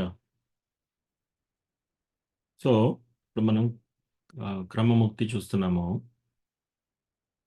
మళ్ళీ షేర్ చేస్తాను మీకు. సో ఇక్కడ ఇప్పుడు మీరు చూస్తే ఈ యొక్క ఒక్కొక్క ఇట్లా రౌండ్గా ఉంది కదా బ్రహ్మాండం. సో అట్లా కొన్ని కోట్ల బ్రహ్మాండాలు ఉన్నాయి. అందులో ఒక బ్రహ్మాండంలో ఈ భూమి మీద కూర్చొని ఈ యోగి ఏం చేస్తున్నాడు? ఆయనే మెడిటేషన్ చేస్తూ చేస్తూ స్వర్గలోకం, తర్వాత మహర్లోకం, తర్వాత జనలోకం, తర్వాత తపోలోకం, తర్వాత సత్యలోకం అంటే బ్రహ్మలోకం. దీని తర్వాత ఏం చేస్తున్నారంటే ఈ సర్కిల్స్ ఉన్నాయి ఇక్కడ చూసారా గుండ్రగా. ఫస్ట్ ఎర్త్ని దాటాలన్నమాట, అంటే భూమిని దాటాలి, ఆ తర్వాత నీటిని దాటాలి, ఆ తర్వాత ఫైర్ మంటని దాటాలి, ఆ తర్వాత ఎయిర్ అంటే గాలిని, అట్లా ఈథర్ అంటే స్కై ఆకాశాన్ని, ఆ తర్వాత ఫాల్స్ ఇగో అంటే మన అహంకారాన్ని, ఆ తర్వాత మహత్తత్వాన్ని దాటాలన్నమాట. అది దాటినాక అప్పుడు ఈ మహత్తత్వాన్ని దాటినప్పుడు పైన ఇప్పుడు మీరు చూసారా, అప్పుడు ఈ బ్రహ్మజ్యోతిలోకి వెళ్తున్నారు అనమాట. సో ఇవన్నీ దాటినాక ఇలా వెళ్తే బ్రహ్మజ్యోతికి చేరుకుంటారు. అట్లాగే ఈ సర్కిల్స్ ఇప్పుడు మీరు చూస్తే ఈ ఫస్ట్ సర్కిల్ కంటే రెండో సర్కిల్ 10 ఎక్కువ ఉంటుంది. ఆ రెండో సర్కిల్ కంటే మూడో సర్కిల్ ఇంకా 10 ఎక్కువ ఉంటుంది. అట్లా అవన్నీ దాటి ఇక్కడికి బ్రహ్మజ్యోతికి ఇక్కడికి వెళ్తే ఈ యొక్క లోకానికి వెళ్తారనమాట. సో అది ఇప్పుడు మళ్ళీ మనం ఇంతకుముందు చాట్కి వెళ్దాం. సో అవి ఇక్కడ క్రమముక్తిగా ఇచ్చారనమాట. చూడండి ఇక్కడ వైశ్వానర లోక, ఆ తర్వాత శిశుమార లోక, మహర్లోక, బ్రహ్మలోక, ఆ తర్వాత ఈ భూమి రాపోనలో వాయువు, వీటిని దాటి అంటే ఆ సర్కిల్స్ని దాటి ఆ తర్వాత అహంకారాన్ని, ఆ తర్వాత మహత్తత్వాన్ని, అప్పుడు ప్రధాన నుంచి డైరెక్ట్గా వాళ్ళకి మోక్షం, లిబరేషన్ అనేది వస్తుందన్నమాట. అది ఇక్కడ చెప్పారు. అయితే ఇదంతా ఏంటి? క్రమముక్తి, గ్రాడ్యువల్గా 1 by 1 ఇలా వస్తుందన్నమాట. ఎవరు? విరాట రూపం మీద ధారణాశ్రయ చేయడం వల్ల. ఎవరు వాళ్ళు? ఆ యోగీస్ ఇంకా కోరికలు ఉన్నాయి. అటువంటి యోగీస్కి ఈ యొక్క క్రమముక్తి పద్ధతి. ఒకవేళ యోగి కోరికలు లేవనుకో, డైరెక్ట్గా ఆయన ఏం చేస్తున్నాడు? ధారణాశ్రయ పరమాత్మ మీద పెట్టేస్తున్నాడు. పరమాత్మ మీద పెట్టేసి ధ్యాన స్టేట్లో సమాధి అయిపోతున్నాడు. అక్కడ బ్రహ్మన్ రియలైజేషన్ వచ్చేస్తుంది. అక్కడ వాళ్ళకి డైరెక్ట్గా మోక్షం అనేది లభిస్తుంది అనమాట. అది ఇప్పుడు మనకు ఇదంతా చెప్పారనమాట. చెప్పి లాస్ట్కి అది 30వ శ్లోకం మనకు చెప్పిన తర్వాత 32వ శ్లోకంలో ఇప్పుడు చెప్తున్నారనమాట. కృష్ణ భగవానుడు ఈ యొక్క పద్ధతిని బ్రహ్మగారికి చెప్పారనమాట. అంటే ఈ యొక్క క్రమముక్తి తర్వాత ఈ విరాట రూపం మీద ఎలా ధారణాశ్రయ చేయాలి, లేదా డైరెక్ట్గా సూపర్ సోల్ డైరెక్ట్గా పరమాత్మ మీద ఎలా ధ్యానం పెట్టాలి, అలా డైరెక్ట్గా ఎలా వెళ్ళాలని ఈ 2 పద్ధతులు అన్నీ కూడా ఇవన్నీ మనం ఈరోజు మాట్లాడిందంతా కూడా కృష్ణ భగవానుడు బ్రహ్మగారికి చెప్పారు. అదే సేమ్ థింగ్ నేను ఇప్పుడు సుఖదేవ గోస్వామి అంటున్నాడు, ఓ పరీక్షిత్ మహారాజ్, నేను నీకు ఇప్పుడు అదే సేమ్ వివరించాను. ఇదంతా యోగా ఇదంతా వేదాస్లో చెప్పబడిన రీతిగానే ఉంది అని అక్కడ చెప్తున్నాను అనమాట. సో అది ఈరోజు యొక్క క్లాస్. సో ఇప్పుడు మళ్ళీ మనం శ్లోకానికి వెళ్దాం, సో దట్ ఇప్పుడు మనకు కనెక్ట్ అవుతుంది క్లియర్గా. సో ఇక్కడ ఏమంటున్నారు? ఏతే శ్రుతితే నృపవేదగీతే త్వయాభిపృష్టే చ సనాతనే చ ఏ వై పురా బ్రహ్మణ ఆహతుష్ట ఆరాధితో భగవాన్ వాసుదేవః. ఓ పరీక్షిత్ మహారాజా, నీ ఉత్తమ విచారణకు సమాధానముగా నేను వివరించిందంతయు వేదానుసారముగా ఉన్నదని తెలుసుకో. ఇది నిత్యమగు సత్యము. తగిన రీతిగా ఆరాధింపబడిన పిమ్మట బ్రహ్మదేవుడి ఎడ సంతుష్టుడైన శ్రీకృష్ణ భగవానుడు స్వయంగా దీనిని అతనికి వివరించాడు. సో అది ఈ శ్లోకం యొక్క అర్థం అన్నమాట. సో ఇక్కడ ఆపుదాం ఇవాళ. ఆపి పర్పట్ ఒకసారి చదువుదాము. సో జ్యోతి మాతాజీ, మీరు ఈ పర్పట్ ఒకసారి తెలుగులో చదువుతారా? భాష్యం. హరే కృష్ణ ప్రభుజీ, నేను చదవచ్చా ప్రభుజీ? మాతాజీ, జ్యోతి మాతాజీని చదవనివ్వండి, నెక్స్ట్ టైం మీకు ఛాన్స్ ఇస్తాను. ఓకే. మాతాజీ మీరు మ్యూట్లో ఉన్నారు.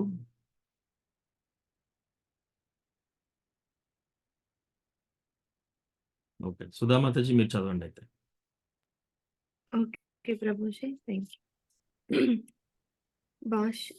ఓ పరీక్షిత్ మహారాజా, నీ ఉత్తమ విచారణకు సమాధానముగా నేను వివరించినదంతయు వేదానుసారముగా ఉన్నదని ఎరుంగుము. ఇది నిత్యమగు సత్యము. తగిన రీతిగా ఆరాధించబడినంతట బ్రహ్మదేవుని ఎడ సంతుష్టుడైన శ్రీకృష్ణ భగవానుడు స్వయముగా దీనిని అతనికి వివరించెను. భాష్యం.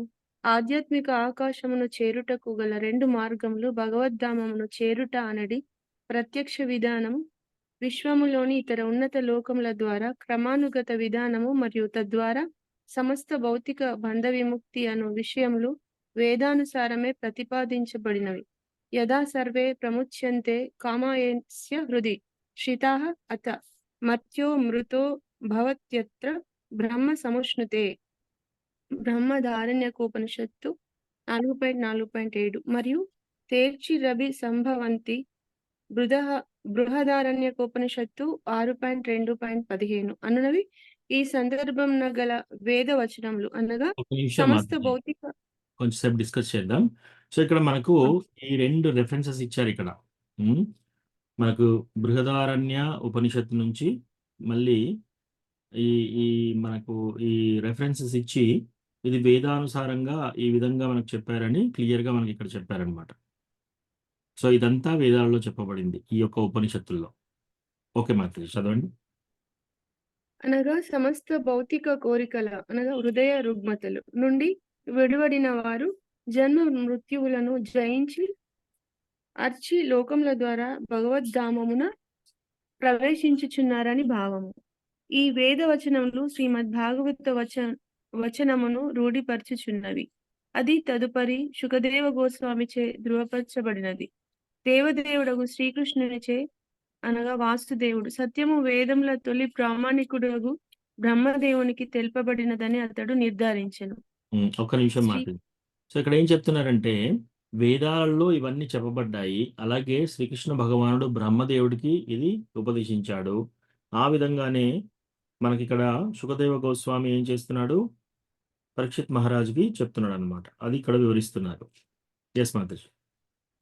శ్రీకృష్ణ భగవానుని నుండి బ్రహ్మకు, బ్రహ్మ నుండి నారదునకు, నారదు నుండి వ్యాసదేవునకు, తదుపరి వ్యాసదేవుని నుండి శుకదేవ గోస్వామికి, ఆ విధముగా ఒకరి నుండి ఒకరికి వేదములు తెలుపబడినవని గురు శిష్య పరంపర తెలియజేయుచున్నది. కనుక ప్రామాణికుల వచనముల నడుమ వ్యత్యాసం లేదు. సత్యము నిత్యమైనది. అటువంటి సత్యమును గురించి ఏదియో నూతన అభిప్రాయంనకు తావే లేదు. ఒక్క నిమిషం మాత్రం. వేదమందు గల సో ఇక్కడ ఏం చెప్తున్నారంటే బ్రహ్మ ఏం చేశాడంట, బ్రహ్మ నారదుడికి చెప్పాడు. నారదుడు ఏం చేశాడు, వ్యాసదేవుడికి చెప్పాడు. వ్యాసుడు ఏం చేశాడు, శుకదేవ గోస్వామికి చెప్పాడు. అట్లాగే ఇదంతా ఒక పరంపరలో వస్తుందన్నమాట. అట్లాగే మనకి ఈ నాలెడ్జ్ ఇట్లా పరంపర నుంచి గురు శిష్య పరంపర నుంచి జాగ్రత్తగా వచ్చినప్పుడు ఇదంతా నిజమే అవుతుంది. దీంట్లో వ్యత్యాసం ఏమీ ఉండదు. కృష్ణ బ్రహ్మకి ఏం చెప్పాడు, సేమ్ థింగ్ బ్రహ్మ నారదుడికి చెప్పాడు. అలాగే కృష్ణ బ్రహ్మకి ఏం చెప్పాడో ఈ రోజు మనం చెప్పుకున్నది సేమ్ థింగ్ అదే. దీంట్లో వ్యత్యాసం ఏమీ లేదు. ఇంకొకటి కొత్త అభిప్రాయాలకు తావే లేదు ఇక్కడ. ఓ ఇది ఇలా అయిందేమో, ఇది ఇలా కావచ్చేమో అని అనుకోవడానికి తావే లేదు. ఎందుకంటే మనకు ఆ పరంపర ద్వారా వచ్చింది కాబట్టి యాజ్ ఇట్ ఈస్ తీసుకుంటున్నాం మనం. ఇప్పుడు మళ్ళీ మనం వెళ్ళేసి ఇంకొకరికి ఈ క్లాస్ చెప్పామనుకోండి, సేమ్ థింగ్ ఇప్పుడు మనం విన్నది ఎగ్జాక్ట్ యాజ్ ఇట్ ఈస్ చెప్పామనుకోండి, అప్పుడు కృష్ణ బ్రహ్మకి ఏం చెప్పాడో మీరు అతనికి చెప్పింది కూడా సేమ్ అవుతుంది. అట్లాగే మనం ఎప్పుడు కానీ శాస్త్రాన్ని ఎలా తీసుకోవాలి, శాస్త్రాన్ని ఎప్పుడు కూడా యాజ్ ఇట్ ఈస్ తీసుకోవాలి. శాస్త్రంలో ఎలా చెప్పారో అది మనం తీసుకోవాలి. ఒకవేళ మనకు అర్థం కాకపోతే గురువు ఆ పరంపరలో కరెక్ట్గా ఉన్న గురువుని అడిగి మనం తెలుసుకోవాలన్నమాట. అప్పుడు మనకు యాజ్ ఇట్ ఈస్ నాలెడ్జ్ వస్తుంది. కొందరు ఏం చేస్తున్నారంటే స్పెక్యులేట్ ఊహాగానాలు చేస్తున్నారు అనమాట. భగవద్గీత అంతా చదివేసి నా ఒపీనియన్. అసలు నీ ఒపీనియన్ ఎవరు అడిగారు? నీ ఒపీనియన్ ఎందుకు ఉంటుంది? భగవంతుడు ఆల్రెడీ మొత్తం క్లియర్గా చెప్పాడు. భగవంతుడు అంతా క్లియర్గా చెప్పినాక మన నీ ఒపీనియన్ దేనికి అక్కడ, రైట్? సో అట్లాగే ఊహాగానాలు యాడ్ చేసి నా యొక్క ఒపీనియన్ ఇలా ఉంది అలా చెప్పుకుంటూ పోతే అప్పుడు ఆ మెసేజ్ ఖరాబ్ అయిపోతుంది అనమాట, కల్తీ అయిపోతుంది. ఎందుకంటే మన ఒపీనియన్స్ వచ్చాయి అక్కడ, రైట్? సో మన ఒపీనియన్స్ వచ్చినప్పుడు అది సత్యంగా ఉండదు అనమాట. అందుకే మనం శాస్త్రాన్ని యాజ్ ఇట్ ఈస్ తీసుకోవాలి. ఇంకోటి భగవద్గీతలో ఏం చెప్తారంటే తస్మాత్ శాస్త్రం ప్రమాణంతే కార్య అకార్య వ్యవస్థితో. మీరు శాస్త్రాన్ని ప్రమాణంగా తీసుకొని పనులు చేయాలి, ఏ పని చేయాలి ఏ పని చేయొద్దు అనేది మీరు నిర్ధారించాలన్నమాట. అంతేకాని ఈ పని చేయాలి ఈ పని చేయొద్దు అని పెద్దలు చెప్పినట్టు కానీ, ఇంటి పక్క వాళ్ళు చెప్పినట్టు కానీ, భక్తి ఛానల్లో చెప్పినట్టు కానీ, టీవీలో చెప్పినట్టు కానీ, సినిమాలో చెప్పినట్టు కానీ మనం చేయకూడదు. అట్లా చేస్తే కంటామినేషన్ అయిపోతుంది, కల్తీ అయిపోతుంది. మనం ఏం చేయాలి, తస్మాత్ శాస్త్రం ప్రమాణంతే కార్య అకార్య వ్యవస్థితం. శాస్త్రంలో ఎలా చెప్పారో యాజ్ ఇట్ ఈస్ తీసుకోవాలి మనం. ఎస్ మాతాజీ. వేదమందు గల జ్ఞానమును తెలుసుకున్న విధానం అది పాండిత్య వైదుష్యముచే గాని లేదా లౌకిక విద్వాంసుల మెరుగుల వ్యాఖ్యానముచే గాని అవగతమయ్యే విషయము కాదిది. ఒక్క నిమిషం. సత్యము సో ఇక్కడ కొందరు పాండిత్యం వైదుష్యము చే, కొందరు చాలా పాండిత్యం ఉంటుంది. అంటే వాళ్ళు కవిత్వాలు చెప్పగలుగుతారు, రైట్? చక్కగా పాడగలుగుతారు ఏదైనా ఒక కవిత్వాన్ని, అట్లా వాళ్ళకి పాండిత్యం ఉంటుంది. ఆ పాండిత్యం ద్వారా కానీ లౌకిక విద్వాంసులు అంటే లోక జ్ఞానం ఉన్నవాళ్ళు వాళ్ళకి. లోక జ్ఞానం అంటే లోకం ఎలా నడుస్తుంది, నడవడి తెలిసిన వాళ్ళు, పెద్ద మనుషులు. సో వాళ్ళేం చేస్తారు, ఓహ్! లౌకికంగా ఇలా ఉంటుంది కదా! లోకం ఇలా నడుస్తుంది కదా! ఇక్కడ లౌకికంగా ఏం పనిచేయదు. సో మీరు పాండిత్యం తీసుకున్నా సరే, లౌకికవాదులను తీసుకున్నా సరే, ఆ! వాళ్ళ ద్వారా తెలిసే విషయం కాదిది అని చెప్తున్నారు క్లియర్‌గా. అంటే మనం ఎప్పుడైనా ఈ భగవద్గీత, భాగవతం ఈ టాపిక్స్ నేర్చుకున్నప్పుడు లౌకికత తెలిసిన వాళ్ళు లేదా పాండిత్యం తెలిసిన వాళ్ళ దగ్గరికి వెళ్ళడం వేస్ట్. మనం ఏంది దీన్ని యాజ్ ఇట్ ఈస్ తీసుకోవాలి. కృష్ణ ఇలా చెప్పాడు, యాజ్ ఇట్ ఈస్ ఆచార్యులు మనకి ఇస్తున్నారు. మనం దాన్ని అలాగే తీసుకోవాలి. అప్పుడు మనకు కరెక్ట్‌గా వస్తుంది ఇది. యెస్ మాతాజీ. సత్యము సత్యమే అయిన కారణంన దాని యందు కలుపుట గాని తీసివేయుట గాని జరగరాదు. హ్మ్. వాస్తవమునకు ప్రతి ఒక్కరూ ఏది ఒక్క ప్రామాణికతను అంగీకరించవలెను. ఏవియో కొన్ని వైజ్ఞానిక సత్యముల కొరకై సామాన్యునకు నవీన శాస్త్రజ్ఞులు ప్రామాణికులై ఉన్నారు. సామాన్య మానవుడు శాస్త్రజ్ఞుని వచనమునే అనుసరించును. దీని భావము సామాన్యుడు ప్రామాణికతను అనుసరించుననియే వేద జ్ఞానము సైతము అదే విధముగా గ్రహించబడినది. యెస్. ఆకాశము ఒక్క నిమిషం మాతాజీ. ఇప్పుడు మనము బయటికెళ్ళి సరుకులు కొనుక్కుంటాం. ఆ సరుకులు కొన్నప్పుడు ఇది మనకు కరెక్ట్‌గా ఉందా లేదా? ఈ సరుకు కరెక్ట్‌గా ఉందా లేదా? అని ఏం చూస్తున్నాం, ఐఎస్ఐ మార్క్ ఉంటుంది. Indian standard institute. సో వీళ్ళేం చేస్తారు, ఆ స్టాండర్డ్స్ అన్నీ ఫాలో అయ్యి, ఆ స్టాండర్డ్స్ కనుక ఆ వస్తువులో ఉంటే దాని మీద ఐఎస్ఐ మార్క్ ఏసేస్తారనమాట. సో అట్లాగే శాస్త్రవేత్తలు కొన్ని సైంటిస్టులు ఏం చేశారు, ఓహ్! ఇది ఇలా ఉంటుంది. వాటర్ అంటే ఇలా ఉంటుంది. మీరు ఈ ప్రాబ్లమ్ వస్తే ఈ మెడిసిన్స్ వేసుకోండి. ఇట్లా అన్ని నిర్ధారణ చేశారనమాట. అంటే వాళ్ళని కూడా మనం ప్రామాణికంగా తీసుకుంటున్నాం శాస్త్రవేత్తలని కొన్ని విషయాలలో. అలాగే ఈ యొక్క ఆధ్యాత్మిక నాలెడ్జ్ కోసము వేద జ్ఞానము సైతం అదే విధంగా గ్రహింపబడినది. ఎట్లాగా? వేద జ్ఞానాన్ని కూడా మనము ఎట్లా పడితే అట్లా తీసుకొని, మనకు నచ్చిన విధంగా చదువుకొని ఊహించుకుంటే అది తెలీదు. ఈ వేద జ్ఞానం కూడా మనం ఏం చేయాలంటే, ప్రామాణికంగా ఎవరు ఆచార్యులు ఏం చెప్తున్నారు అనేది ప్రాముఖ్యంగా తీసుకొని, వాళ్ళెలా చెప్తున్నారో అలా మనం అర్థం చేసుకోవాలి. యెస్ మాతాజీ. వేద జ్ఞానము సైతము అదే విధముగా గ్రహించబడినది. ఆకాశము ఆవలనున్న దాని గూర్చి గాని లేదా విశ్వమునకు ఆవల ఉన్న దాని గూర్చి గాని సామాన్యుడు వాదింపజాలడు. యెస్. ప్రామాణిక గురు ఇక్కడ ఏమంటున్నాడు? ఆకాశం అక్కడ దాటి ఉంది ఒక విషయం. అది తెలుసుకోవడానికి ఇక్కడ మనం వాదించాల్సిన అవసరం ఏముంది? ఐదర్ నువ్వు శాస్త్రాలను షా తీసుకోవాలి లేదా సైంటిస్ట్‌ని తీసుకోవాలి. రైట్? సో ఎవరికి ఆ జ్ఞానం ఉందో దాని ద్వారా మనం తీసుకోవాలన్నమాట ఇక్కడ. యెస్ మాతాజీ. ప్రామాణిక గురు శిష్య పరంపరలో అవగతము చేసుకొనినట్లుగా వేదవచనములను అతడు అంగీకరింపవలసి ఉన్నది. గీతను అవగతము చేసుకున్నటకు అదే విధానము భగవద్గీత యందలి 4వ అధ్యాయమున తెలుపబడినది. ఆచార్యుల ప్రామాణిక వచనమును అనుసరింపనిచో మనుషుడు వేదములందు తెలుపబడిన సత్యమును వ్యర్థముగా అన్వేషించువాడు కాగలడు. హరే కృష్ణ ప్రభుజీ. Thank you Mataji. సో ఇది ఈరోజు యొక్క క్లాస్ ప్లస్ ఈరోజు యొక్క శ్లోకం. ఎవరికైనా ఏమైనా ప్రశ్నలు ఉంటే ఇప్పుడు అడగవచ్చు.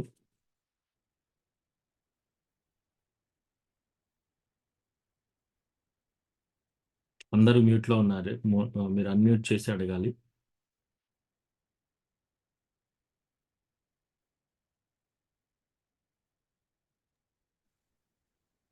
ప్రభుజీ, యెస్ మాతాజీ. ఈ ఇస్కాన్ గురు పరంపరలో కాకుండా ఇంకా కొందరు ఉన్నారు కదా ప్రభుజీ, ఈ భగవద్గీత ప్రవచనాలు చెప్పేవాళ్ళు. హ్మ్. వాళ్ళకి వాళ్ళ సొంతంగా చెప్తారా ప్రభుజీ ఈ కృష్ణుడు చెప్పింది కాకుండా?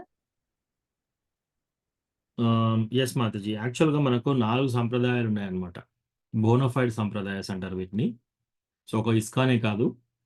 సో ఒకటి బ్రహ్మ సంప్రదాయ, అది మనం ఫాలో అవుతున్నాం. ఇస్కాన్ వాళ్ళు ఫాలో అయ్యేది బ్రహ్మ మధ్వ గౌడీయ సంప్రదాయం.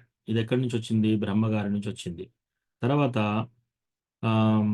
ఇంకొకటి లక్ష్మీ సాంప్రదాయ, లేకపోతే శ్రీ సాంప్రదాయ అంటారు. సో అట్లా వచ్చేది కూడా ఇంకొక సాంప్రదాయం, అది రామానుజాచార్య ద్వారా వచ్చిందనమాట. అట్లాగా వచ్చి ఇప్పుడు మీరు చిన్న జిఆర్ స్వామి వీళ్ళందరూ చూస్తే వాళ్ళందరూ ఆ సాంప్రదాయంలో ఉన్నారు.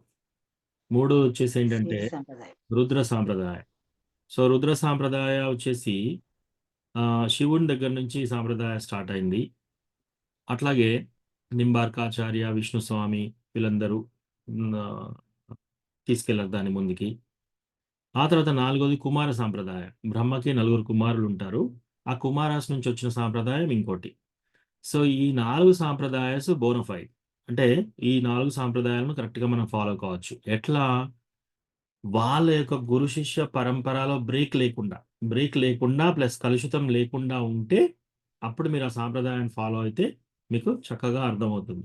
ఈ 4 సాంప్రదాయాలు కృష్ణ భగవానుడు దేవాది దేవుడని ఒప్పుకున్నారు. సో అట్లా అన్నమాట. మనకి ఎలా చూడాలంటే టెస్ట్ ఈ సాంప్రదాయం మొత్తం మెయింటైన్ చేస్తున్నారా ఇవాల్టి వరకు? సాంప్రదాయం ఎక్కడైనా బ్రేక్ అయితే మళ్ళీ మనకి అది అర్థమయ్యే ఛాన్స్ ఉండదు. ఎందుకంటే కలుషితం అయిపోయింది మధ్యలో ఎక్కడో. సో కృష్ణ భగవానుడు భగవద్గీత అర్జునుడికి చెప్పినప్పుడు ఇమం రాజర్షయో విదుహు, మేము నేను ఈ విషయాన్ని వివస్వాన్ ఇంతకుముందు సూర్య భగవానుడికి చెప్పాను. ఓ అర్జున, నేను ఈ భగవద్గీత అని ఇంతకుముందు సూర్య భగవానుడికి చెప్పాను. ఆ సూర్య భగవానుడు ఇక్ష్వాకు, ఆయన యొక్క వంశంలో ఉన్న ఇక్ష్వాకుకు చెప్పాడు. ఆ ఇక్ష్వాకు మళ్ళీ తర్వాత పరంపరలో బ్రేక్ అయిపోయింది. అదంతా బ్రేక్ అయింది కాబట్టి మళ్ళీ నేను నీకు చెప్తున్నాను అర్జున అని చెప్తున్నాను అనమాట. సో కృష్ణ భగవానుడే ఆల్రెడీ ఒక పరంపర బ్రేక్ అయితే మళ్ళీ కృష్ణ వచ్చి మళ్ళీ ఎక్స్ప్లెయిన్ చేస్తున్నాడు దాన్ని. అందుకే మనం వేరే సాంప్రదాయాలు ఫాలో అయినా కూడా ముందు ఫస్ట్ టెస్ట్ చేయాలి మనం. ఏంటంటే ఆ సాంప్రదాయం కరెక్ట్గా ఉందా అలా చూడాలన్నమాట. ఆ గురు శిష్య పరంపరలో మనం ఎవరైనా ప్రవచనం ఇస్తున్నారంటే ఓకే, మీ పేరేంటి, మీ గురువు గారు ఎవరు, మీ గురువు గారు ఎవరు, మీ గురువు ఎవరు, మీ గురువు ఎవరు, అట్లా మనం డైరెక్ట్గా వెళ్ళాలి. పైదాకా వెళ్తే ఎక్కడి వరకు వెళ్తామో అట్లా చూడాలన్నమాట. కొందరు ఏం చెప్తారంటే నాకు ఎవరు గురువు లేరండి, నేను చక్కగా విద్వాంసుని, నేను గ్రామర్ వచ్చు నాకు ఆల్రెడీ, నేను అన్ని పుస్తకాలు చదివాను, పాండిత్యం ఉంది, నాకు లోకజ్ఞానం ఉంది. అలాంటి వాళ్ళ జోలికి మనం వెళ్ళకూడదు. సో వాళ్ళు చాలా మంచిగా చక్కగా టీవీల్లో ప్రచారాలు, రకరకాల పోయమ్స్ చెప్తూ అందరినీ అలరిస్తూ ఉంటారు. దానివల్ల ఎవరికి ఏమీ ఉపయోగం రాదు. వాళ్ళ దగ్గర వింటే మనకు time waste. So first test ఏంటంటే పరంపరలో కరెక్ట్గా ఉన్నారా, వాళ్ళ గురువు ఎవరు, వాళ్ళ గురువు కరెక్టా, ఆ గురువు యొక్క గురువు ఉన్నాడా, అవన్నీ మనం టెస్ట్ చేయాలి. లేకపోతే మనం ఇలాంటిది వినకూడదు వాళ్ళ దగ్గర. ఓకేనా మాతాజీ? ఓకే ప్రభుజీ. ఇప్పుడు శ్రీల ప్రభుపాదుల వారి గురు పరంపరలో ఇప్పుడు లివింగ్ గురువు ఎవరు ప్రభుజీ? శ్రీల ప్రభుపాదికి ఒక థౌజండ్స్ ఆఫ్ డిసైపుల్స్ ఉన్నారు, 1,000 మంది డిసైపుల్స్ ఉన్నారు. అందులో ఇప్పుడు మీకు his grace Vaisheshika Prabhu, his holiness Radhanath Swami Maharaj, his holiness Jayapada Swami Maharaj, his holiness Gopalakrishna Goswami Maharaj, his holiness Lokanath Goswami Maharaj, his holiness Indradyumna Swami Maharaj, అట్లా చాలా మంది ఉన్నారనమాట. 100 మంది ఉన్నారు. సో వీళ్ళందరూ కూడా బోనఫైడ్ లివింగ్ గురూస్, ఇప్పుడు బ్రతికే ఉన్నారు వాళ్ళు. కొందరు లైక్ హిజ్ హోలీనెస్ భక్తి చారు మహారాజ్ రీసెంట్గా వాళ్ళు దేహత్యాగం చేశారు. అట్లా ఉన్నారు. సో అలా తీసుకొని ఆ గురు శిష్య పరంపరగా మనం వెళ్ళాలి. ప్రభుజీ ఇప్పుడు మీరు ఫాలో అయ్యే గురువు గారు ఎవరు ప్రభుజీ? His holiness Radhanath Swami Maharaj. Thank you Prabhuji. Thank you మాతాజీ. హరే కృష్ణ ప్రభు, దండవత్ ప్రణామం. ఎస్ మాతాజీ, రాజమణి మాతాజీ. ప్రభు రామందాచార్యులు ఏ సంప్రదాయం ప్రభు? శ్రీ సాంప్రదాయ మాతాజీ. థ్యాంక్ యూ, ధన్యవాదాలు. లక్ష్మీ సాంప్రదాయం అనొచ్చు, శ్రీ సాంప్రదాయం రెండు ఒకటే. ప్రభు నేను కూడా హోలీనెస్ పరమపుర రాధనాథ్ స్వామి గురు మహారాజ్ ప్రభు. ఓకే మాతాజీ. ప్రభుజీ మన సాంప్రదాయాల్లో రామాంజాచార్యుల వరకు వచ్చిన తర్వాత అక్కడ డివైడ్ అయింది ప్రభు. మరి గురు పరంపరలో ఇది రామాంజాచార్యుల పేరు లేదు ప్రభు. ఓ మన పరంపర, గురు పరంపర రామానుజాచార్య ద్వారా రాలేదు ప్రభుజీ. ఇది బ్రహ్మ మధ్వ గౌడీయ సంప్రదాయం, మధ్వాచార్య నుంచి వచ్చిందనమాట. సో బ్రహ్మ సాంప్రదాయ మెయిన్ మధ్వాచార్య నుంచి మనకు వచ్చింది. సో శ్రీ సాంప్రదాయం వచ్చేసి రామానుజాచార్య ద్వారా వచ్చింది. ఇంకోటి నింబార్క అండ్ విష్ణుస్వామి, అది కూడా రుద్ర సాంప్రదాయం అండ్ కుమార సాంప్రదాయం వాళ్ళ దగ్గర నుంచి వచ్చిందనమాట. కానీ మనం ఇప్పుడు చూడాలి, 5వ స్టేజ్ లా ఆ సాంప్రదాయం అని చెప్పినా కూడా ఆ సాంప్రదాయంలో కరెక్ట్ గా ఫాలో అయ్యే గురు శిష్య పరంపర కరెక్ట్ గా ఉందా మనం చూడాలి. అట్లా ఉంటేనే తీసుకోవాలి వాళ్ళ యొక్క టీచింగ్స్, లేకపోతే వాళ్ళ టీచింగ్స్ మనం తీసుకోకూడదు.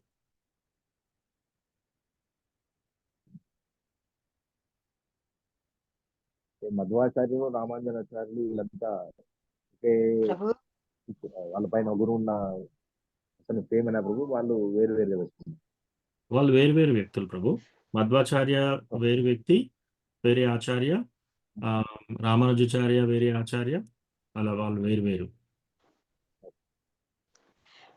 దాంట్లో కూడా కొన్ని కొన్ని ఫ్లేవర్స్ ఉంటాయి.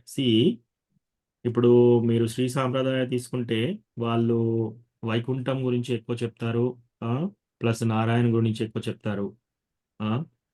కొన్ని కొన్ని సాంప్రదాయాస్లో కొన్ని కొన్ని కొన్ని ఫ్లేవర్స్ ఉంటాయి అన్నమాట. ఇప్పుడు డివోటీస్ కూడా మనం కూడా మనకి కొందరు వైకుంఠం వరకే వెళ్ళాలనే ఆలోచన వాళ్ళకు ఉంటుంది, రైట్? వాళ్ళు ఏంటంటే వాళ్ళు దేవుణ్ణి ఎలా చూస్తారంటే ఎప్పుడైనా ఆవ్ అండ్ రెవరెన్స్, అంటే దేవుణ్ణి ఒక రాజుగా కొలుస్తారనమాట. ఇప్పుడు మీరు ఫర్ ఎగ్జాంపుల్ మీరు తిరుపతికి వెళ్ళారనుకోండి, తిరుపతిలో మీరు ఎప్పుడు దేవుణ్ణి చూడగానే ఎంతో అట్టహాసంగా ఉంటాడనమాట, రైట్? రబ్బల కిరీటంతో అంత ఆభరణాలతో మొత్తము ఆ, ఆ, అలంకరించేసి ఉంటారు, పెద్ద పెద్ద పూలమాలలు వేసేసి అట్లా అన్నమాట. సో ఎప్పుడైనా మీరు వెంకటేశ్వర స్వామి బాల్యలీలలు చేసినట్టు, లేకపోతే ఆయన గోపీస్తో ఆడుకున్నట్టు అలా ఎలా ఉండదు. ఆ రసానే డిఫరెంట్ అన్నమాట. అదంతా ఐశ్వర్య భావ. సో దేవుణ్ణి ఐశ్వర్యంతో కొలుస్తారు, అదే ఐశ్వర్య భావ అంటారు.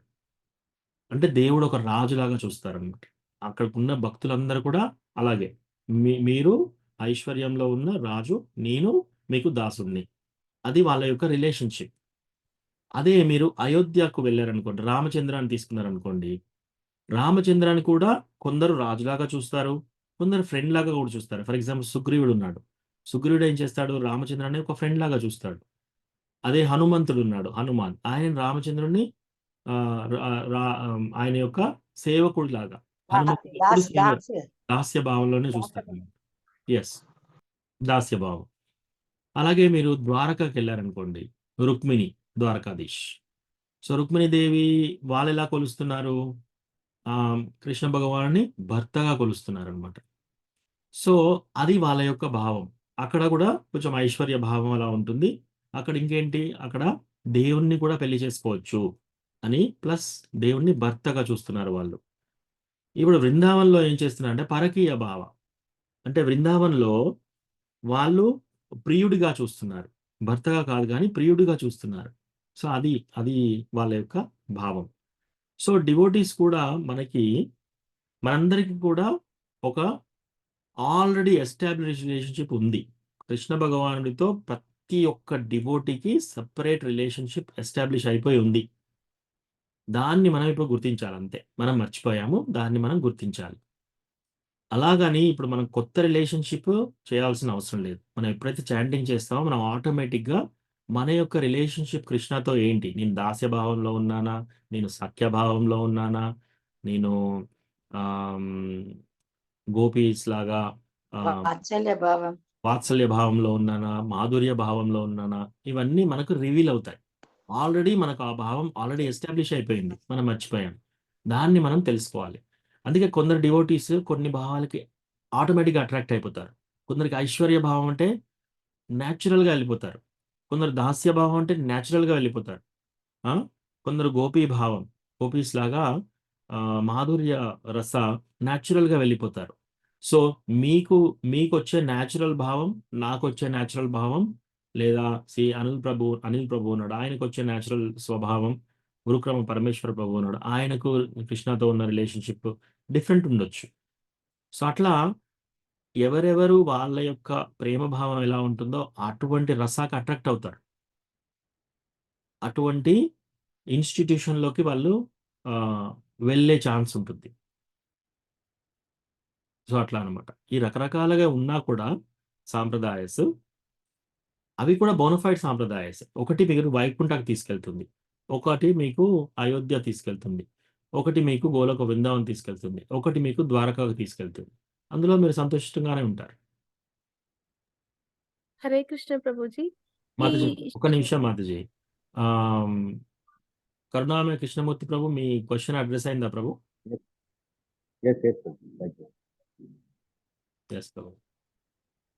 ఎస్ మాతాజీ, సుధా మాతాజీ. ప్రభు, ఉమ్, ఇది కాకుండా శివుడు అంటే మనకి ఇష్టదైవం ఎవరు అనగానే శివుడు గుర్తు రావడం, శివుడిని ఇష్టపడడం, ఇదేంటి ప్రభుజీ? దీనికి భిన్నమా మొత్తానికే? శివుడు ఫస్ట్ ఆఫ్ ఆల్ శివుడు కూడా ఇండిపెండెంట్ కాదు. శివుడు కూడా విష్ణుమూర్తి కృష్ణ భగవానుని యొక్క అంశ అన్నమాట. సో ఇప్పుడు ఎట్లయితే పాలను తోడు పెడితే మనం పెరిగేలా అవుతుందో, అలాగే శివుడు కూడా విష్ణుమూర్తి యొక్క గుణావతారం. సో ఇప్పుడు కృష్ణకి రకరకాల అవతారాలు ఉంటాయి. ఒకటి ఆయనకి లీలా అవతారాలు, ఏదైనా లీల చేసినప్పుడు వచ్చే అవతారాలు, లైక్ ఫర్ ఎగ్జాంపుల్ రాముడు, వామన దేవుడు, అవన్నీ లీలా అవతారాలు. తర్వాత పురుషావతారాల్లో ఏంటి? ఫస్ట్ కారణోదక సాయి విష్ణు, తర్వాత గర్భోదక సాయి విష్ణు, ఆ తర్వాత క్షీరోదక సాయి విష్ణు. ఇట్లా ఇది ఒక టైప్ ఆఫ్ అవతారం. ఆ తర్వాత మన్వంతరావు, ప్రతి మనువు ఉన్న స్థానంలో ఒక అవతారం తీసుకున్నాడు అతను. తర్వాత యుగావతారం. యుగావతారం అంటే ఇప్పుడు మీరు నరసింహదేవ్ వచ్చినప్పుడు అప్పుడు ఆయన సత్యయుగంలో వచ్చారు, త్రేతాయుగంలో రామచంద్రుడిగా వచ్చారు. అట్లా యుగావతారం. అట్లాగే గుణావతారం. సో గుణావతారంలో 3, ఒకటి సత్వగుణం, ఒకటి రజోగుణం, ఒకటి తమోగుణం అవతారం. దాంట్లో సత్వగుణంలో అవతారం విష్ణుమూర్తి, రజోగుణం అవతారం బ్రహ్మ, తర్వాత శివుడు వచ్చేసి తమోగుణ అవతారం. సో గుణావతారం. సో శివుడు కూడా డిఫరెంట్ కాదు, అది ఆయన యొక్క అంశ. అట్లా తీసుకోవాలి మనం. ఇక్కడ ఎవ్వరు ఇండిపెండెంట్ కాదు, అందరూ కృష్ణ నుంచి ఉద్భవించిన వాళ్ళే. ఎందుకంటే కృష్ణ భగవద్గీతలో చెప్పారు కదా, మమైవాంశో జీవలోకే జీవభూత సనాతన, నా నుంచే అందరు జీవాలు వచ్చారు అని కృష్ణ చెప్పాడనమాట క్లియర్గా. ఆయన ఇంకోటి ఏం చెప్పాడు కృష్ణ భగవద్గీతలో? మత్త పరతరం నాణ్యత్ కించిదస్తి ధనంజయ, నాకంటే ఈక్వల్ కానీ నాకంటే ఇంకా అధికమైంది ఏది లేదు. ఇంకేది ఎవరైనా చెప్పారా? ఇటువంటి విషయం ఎక్కడ ఎవరూ చెప్పలేదు. శివుడు చెప్పలేదు, విష్ణుమూర్తి చెప్పలేదు, ఇట్లా ఇంకెవరు చెప్పలేదు, ఓన్లీ కృష్ణ చెప్పాడు. జీసస్ క్రైస్ట్ ఏం చేశాడు? నేను దైవ కుమారుణ్ణి అని చెప్పాడు. నేను దేవుణ్ణి అని జీసస్ క్రైస్ట్ ఎప్పుడు చెప్పలేదు. అల్లా, వీళ్ళందరూ మొహమ్మద్, ముస్లిమ్స్ వీళ్ళు పాటిస్తుంటారు కదా, వాళ్ళు ఏం చెప్పారు? నేను దేవుడి యొక్క మెసెంజర్ అని చెప్పారు, దూతని, దేవుడి యొక్క దూతని అని చెప్పారు తప్ప నేను దేవుణ్ణి అని ఎక్కడ చెప్పలేదు. నేనే అందరికీ దేవాది దేవుణ్ణి, నా నుంచి అన్ని ఉద్భవించింది అని చెప్పిన ఒకే ఒక్క వ్యక్తి ఎవరు అంటే కృష్ణ భగవానుడే. సో మన శాస్త్రం నుండి తీసుకొని అది ఫాలో కావాలి, భగవద్గీత నుండి తీసుకోవాలి. ప్రభుజీ, భగవద్గీత చదవడము కృష్ణుడు చెప్పింది ఇది అని ఓకే.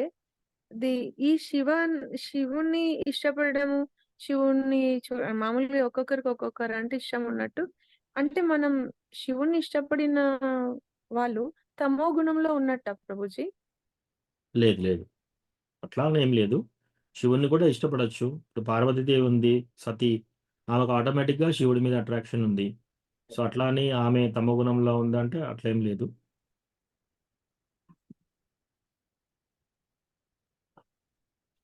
థ్యాంక్ యూ ప్రభుజీ, ధన్యవాదాలు. చాలా చాలా thank you Prabhuji. Thank you ప్రభు, ధన్యవాదాలు. హరే కృష్ణ ప్రభు, ప్రణామాలు. చాలా చాలా తెలియని చెప్పిండ్రు. ద్వారక ఏమని భావించుకుంటారు, అది బృందావనంలో ఇలా భక్తులు పూజిస్తారు, వెంకటేశ్వరుని ఎట్లా పూజిస్తారు, ఇవన్నీ తెలియవు ప్రభు. మంచిగా అనిపించింది నాకు ఈ క్లాస్. థ్యాంక్ యూ ప్రభు, ధన్యవాదాలు. థ్యాంక్ యూ మాత. రుక్రమ పరమేశ్వర్ ప్రభు, మీకు ప్రశ్న ఉంది? సారీ ప్రభు, హరే కృష్ణ ప్రభు, క్లోజ్ అవుతుంటే మరి అడిగాను. ఈ యొక్క 84 లక్షల జీవరాశులలో ఈ భూత పిశాచాలు కూడా, అంటే అసురులు కూడా ఈ యొక్క 4 లక్షలలో ఉంటారా? దేవతలతో పాటు అనేది ఒకటి, ఇంకొకటి ఆ భూత పిశాచాలు కూడా ఇవి దీంట్లోనేనా అనేది ఒక్కసారి నాకు క్లారిఫై చేయండి. Yes Prabhuji, yes Prabhuji. భూత పిశాచాలు, రాక్షసులు, దేవతలు, మనుషులు, చేపలు, పురుగులు, చెదలు, చెట్టు చేమ, ఇవన్నీ కూడా ఈ 84 లక్షల జీవరాశులలో వాళ్ళు టైప్స్. ఎస్ ప్రభుజీ. అంటే ఇవి మనం మధ్యలో మీరు మనం లాస్ట్ టైం మనం డిస్కస్ చేసుకున్నట్టు మధ్యలో శరీరం వదిలిపెట్టడం ద్వారా ఇవి వచ్చే వీటిని ఏమంటారు ప్రభు? అంటే ఈ యొక్క డెవిల్స్ అటువంటి అనే దాన్ని, దయ్యాలు అటువంటి వాటిని, ఇవి 84 లక్షల జీవరాశులలో ఉన్నట్టేనా ప్రభు అవి? ఎస్ ప్రభుజీ. ఈ 84 లక్షల జీవరాశుల్లో ఉన్నట్టే. అంటే ఇప్పుడు మనుషుని బాడీ వచ్చింది అనుకోండి. ఇప్పుడు మనకు ఆత్మ ఎలా ఉంటుంది? బాలగ్రస్య శతభాగస్య, ఈ యొక్క మొనని 10,000 భాగాలు కనుక మనం డివైడ్ చేస్తే ఆ చిన్న భాగం మన యొక్క ఆత్మ, అది మనం. ఎప్పుడైనా మనం అద్దం ముందుకు వెళ్ళి చూసుకుంటే ఇది మనం చూసేది కాదు. మనం ఎవరు? మనం చూసేది వెహికల్. ఈ బాడీ అనేది ఒక తొడుగు. దాని లోపల యాక్చువల్గా మనం ఎవరంటే ఆత్మ. సో ఆ ఆత్మ, దానికి 3 తొడుగులు ఉంటాయి. ఫస్ట్ది మనస్సు, బుద్ధి, అహంకారం. ఇది సటిల్ బాడీ, సూక్ష్మ శరీరం. ఈ సూక్ష్మ శరీరము ఒక జీవి నుంచి ఇంకో జీవిలకు వెళ్తూ ఉంటుందన్నమాట. ఇప్పుడు మనకు మానవ శరీరం వచ్చినప్పుడు ఇలా మానవుల్లా కనబడతాం. సపోజ్ ఈ శరీరం నుంచి సూక్ష్మ శరీరం గుర్రం దానిలోకి వెళ్ళింది అనుకో, బాడీలోకి, వాళ్ళకు గుర్రం జన్మ వచ్చేసింది. తర్వాత జింక జన్మ వచ్చేసింది. అయితే ఈ ఆత్మ అందరిలో సేమ్ ఉంటుంది. అయితే దయ్యం అనే కాన్సెప్ట్ అంటే ఏంటంటే ప్రభు, ఎవరికైనా ఫర్ ఎగ్జాంపుల్ 80 సంవత్సరాలు బ్రతికుండాల్సిన ఆయుష్ ఉందనుకోండి, వాళ్ళు 40 సంవత్సరాలకు ఆత్మహత్య చేసుకున్నారనుకోండి, అప్పుడు ఇంకా 40 సంవత్సరాలు వాళ్ళకి ఇంకా ఉంది, ఏది ఆయుష్ ఉంది. కానీ వాళ్ళు ఆల్రెడీ దేహాన్ని వదిలేశారు కాబట్టి ఆ 40 సంవత్సరాలు ఈ సూక్ష్మ శరీరం లాగానే ఉంటుంది. ప్రభుజీ, సూక్ష్మ శరీరము అటువంటిప్పుడు 84 ఒక కోట్ల నిమిషం మాతాజీ. ఉరుక్రమ పరమేశ్వర ప్రభు, అది క్లియర్ అయిందా ప్రభు మీకు? క్లియర్ కాలేదు ప్రభుజీ, డౌట్. మాతాజీ ఆగండి, 84 మీ దగ్గరికి వస్తాను మాతాజీ, ఒక్క నిమిషం. ఈ ప్రశ్న అడిగింది ఉరుక్రమ పరమేశ్వర ప్రభు. ఆయనకి ఇంకా ఏమైనా ప్రశ్న ఉందా? ముందు తెలుసుకుందాం. ఓకే ప్రభు. 84 లక్షల జీవరాశుల్లో ఉన్న వాటి నుంచే ఇది ఉత్పత్తి అవుతున్నది తప్పించి మన యొక్క కర్మ దగ్గర ఆ యొక్క మానసిక పరిస్థితిని బట్టే ఈ విధంగా రావడం జరుగుతున్నది. Thank you Prabhu, thank you. ఇంకోటి ప్రభు, ఈ యొక్క 5 సాంఖ్యశాస్త్రం ప్రకారం మనకు ఈ భగవంతుని యొక్క కృప అనేది కంపల్సరీ ఉండాలి. అన్ని కర్మలు చేసినా, ఏది చేసినా లాస్ట్ ఒక దైవానుగ్రహం అనేది ఒకటి ఉండాలి. కానీ ఈ దైవానుగ్రహం అనేది మనకు కలగాలంటే మనకు హరే కృష్ణ మహామంత్రం అనేది ఉపయోగపడుతుందని మీరు చాలాసార్లు చెప్పారు. ఇంకా దాంతో పాటు మీ ఇంకేం చేయాలి ఈ దైవానుగ్రహం తగ్గట్టు? అంటే ఈ యొక్క మనకి ఇస్కాన్ వాళ్ళు మన ఇస్కాన్ మనకు చాలా విధంగా ఉపయోగపడుతున్నది. ఇంకా ఏమన్నా ది బెస్ట్ ఇంకా ఏమన్నా ఉన్నాయా ప్రభు? సో థ్యాంక్ యూ ప్రభు. భగవద్గీతలో 18వ చాప్టర్ 17వ శ్లోకంలో అధిష్టానం తథాకర్త, ఆ శ్లోకంలో మనము ఏ పని చేయాలన్నా కూడా దానికి 5 కారణాలు ఉంటాయి. ఒక పని జరగాలంటే 5 కారణాలు ఉంటాయి. అవేంటట? ఫస్ట్ మన యొక్క ఆత్మ, అంటే మనం అంటే ఆత్మ, మన శరీరం చూడమిగా, మనం అంటే ఆత్మ. తర్వాత మన ఈ యొక్క శరీరం, తర్వాత మనకుండే ఇంద్రియాలు, పంచేంద్రియాలు, ఆ తర్వాత మన యొక్క ప్రణాళిక, అంటే మనం చేసే ప్లాన్స్, మనం కష్టపడే విధానం, ఆ తర్వాత 5వది వచ్చేసి దైవం పంచాత్ర. సో అక్కడ సూపర్ సోల్ అంటే పరమాత్ముని యొక్క అనుగ్రహం. అంటే ఒక పని ఏదైనా ఎవరైనా సాధించారు అంటే ఈ 5 నడవాలి. అంటే ముందు మనం ఉండాలి, ఈ శరీరం ఉండాలి, మన యొక్క ఇంద్రియాలు ఉండాలి, మన యొక్క ప్రణాళిక ఉండాలి, కష్టం ఉండాలి, మనం ప్లాన్ చేయాలి, మనం కష్టపడాలి. సో ఈ 4 అయిపోయినాక కొన్ని సార్లు ఈ 4 చేసినా కూడా కాదు. ఎంతో తెలివిగా, ఎంతో ప్లాన్ చేసి, ఎంతో కష్టపడి పని చేస్తారు. అయినా కూడా శాంక్షన్ కాదు ఒక్కోసారి. ఎందుకు అంటే పరమాత్మ అనుగ్రహం కూడా ఉండాలి ప్రతి పనికి. కొన్ని పనుల్లో పరమాత్మ అనుగ్రహం చేస్తాడు, కొన్నిట్లలో చేయడు. ఎందుకు? అది ఆయన అభిజ్ఞ స్వరాట్. ఆయన కంప్లీట్‌లీ స్వతంత్రుడు. ఎందులో ఆయన అప్రూవ్ చేయాలి, ఎందులో ఆయన అప్రూవ్ చేయొద్దు అది తన ఇష్టం. ఓకే. సో అది ఒక పార్ట్ ప్రభు మీరు అడిగిన ప్రశ్నకి. రెండోది మీరేమన్నారంటే ఇట్లా భక్తి మనం పెరగాలన్నా లేదా పరమాత్ముని యొక్క అనుగ్రహం మనకు రావాలంటే మనం ఏం చేయాలి? దీన్నేమంటారంటే మనము ఎప్పుడైతే ఎవ్వరైనా సరే ఏ కోరిక తీరాలన్నా కూడా భగవంతుని అనుగ్రహం ఉండాల్సిందే. ఈవెన్ రాక్షసులు కూడా వాళ్ళు అనుకునే కోరికలు తీరాలన్నా కూడా భగవంతుడి అనుగ్రహం శాంక్షన్ ఉంటేనే అవుతుంది. లేకపోతే కాదు. మరి రాక్షసులకు అనుమతి ఇస్తున్నాడు. రాక్షసుల కోరికలు ఎలా ఉన్నాయి? అతి దారుణంగా ఉన్నాయి. అయినా కూడా వాళ్ళకి కృష్ణ భగవానుడు అనుగ్రహం ఇస్తున్నాడు. మరి భక్తులకు ఎందుకు ఇవ్వడు? డెఫినిట్‌గా ఇస్తాడు. సో, మనం సిన్సియర్‌గా మనకు ఏదైతే ఇప్పుడు నాకు భక్తిలో నాకు ఇగో ఈ లోపాలున్నాయి. ఈ విషయాలలో నాకు ప్రోగ్రెస్ కావాలి ఓ కృష్ణ అని మనం ఎర్నెస్ట్‌గా చాలా మంచి ఫీలింగ్స్‌తో చక్కగా మనం ప్రేయర్ చేశామనుకోండి. మనం ఒక అడుగు ముందుకేస్తే కృష్ణ 1000 అడుగులు ముందుకేస్తాడు మనతో పాటు. అట్లా. సో, మనకు ఆ కోరిక అనేది ఉండాలనమాట. అది మనకి ముందుకు తీసుకెళ్తుంది. కృష్ణని లేదా ఇంకోటేం చేయొచ్చంటే మనం భక్తిలో ప్రోగ్రెస్ కావాలంటే డైరెక్ట్ మనం వెళ్లి కృష్ణకు మొరపెట్టుకునే బదులు, మనం కృష్ణ యొక్క డివోటీస్‌తో ప్రేయర్ చేయించాలి. ఓ డివోటీస్ దగ్గరికెళ్లి ప్రభు ఆర్ మాతాజీ మీరు కొంచెం నా గురించి ప్రేయర్ చేయండి.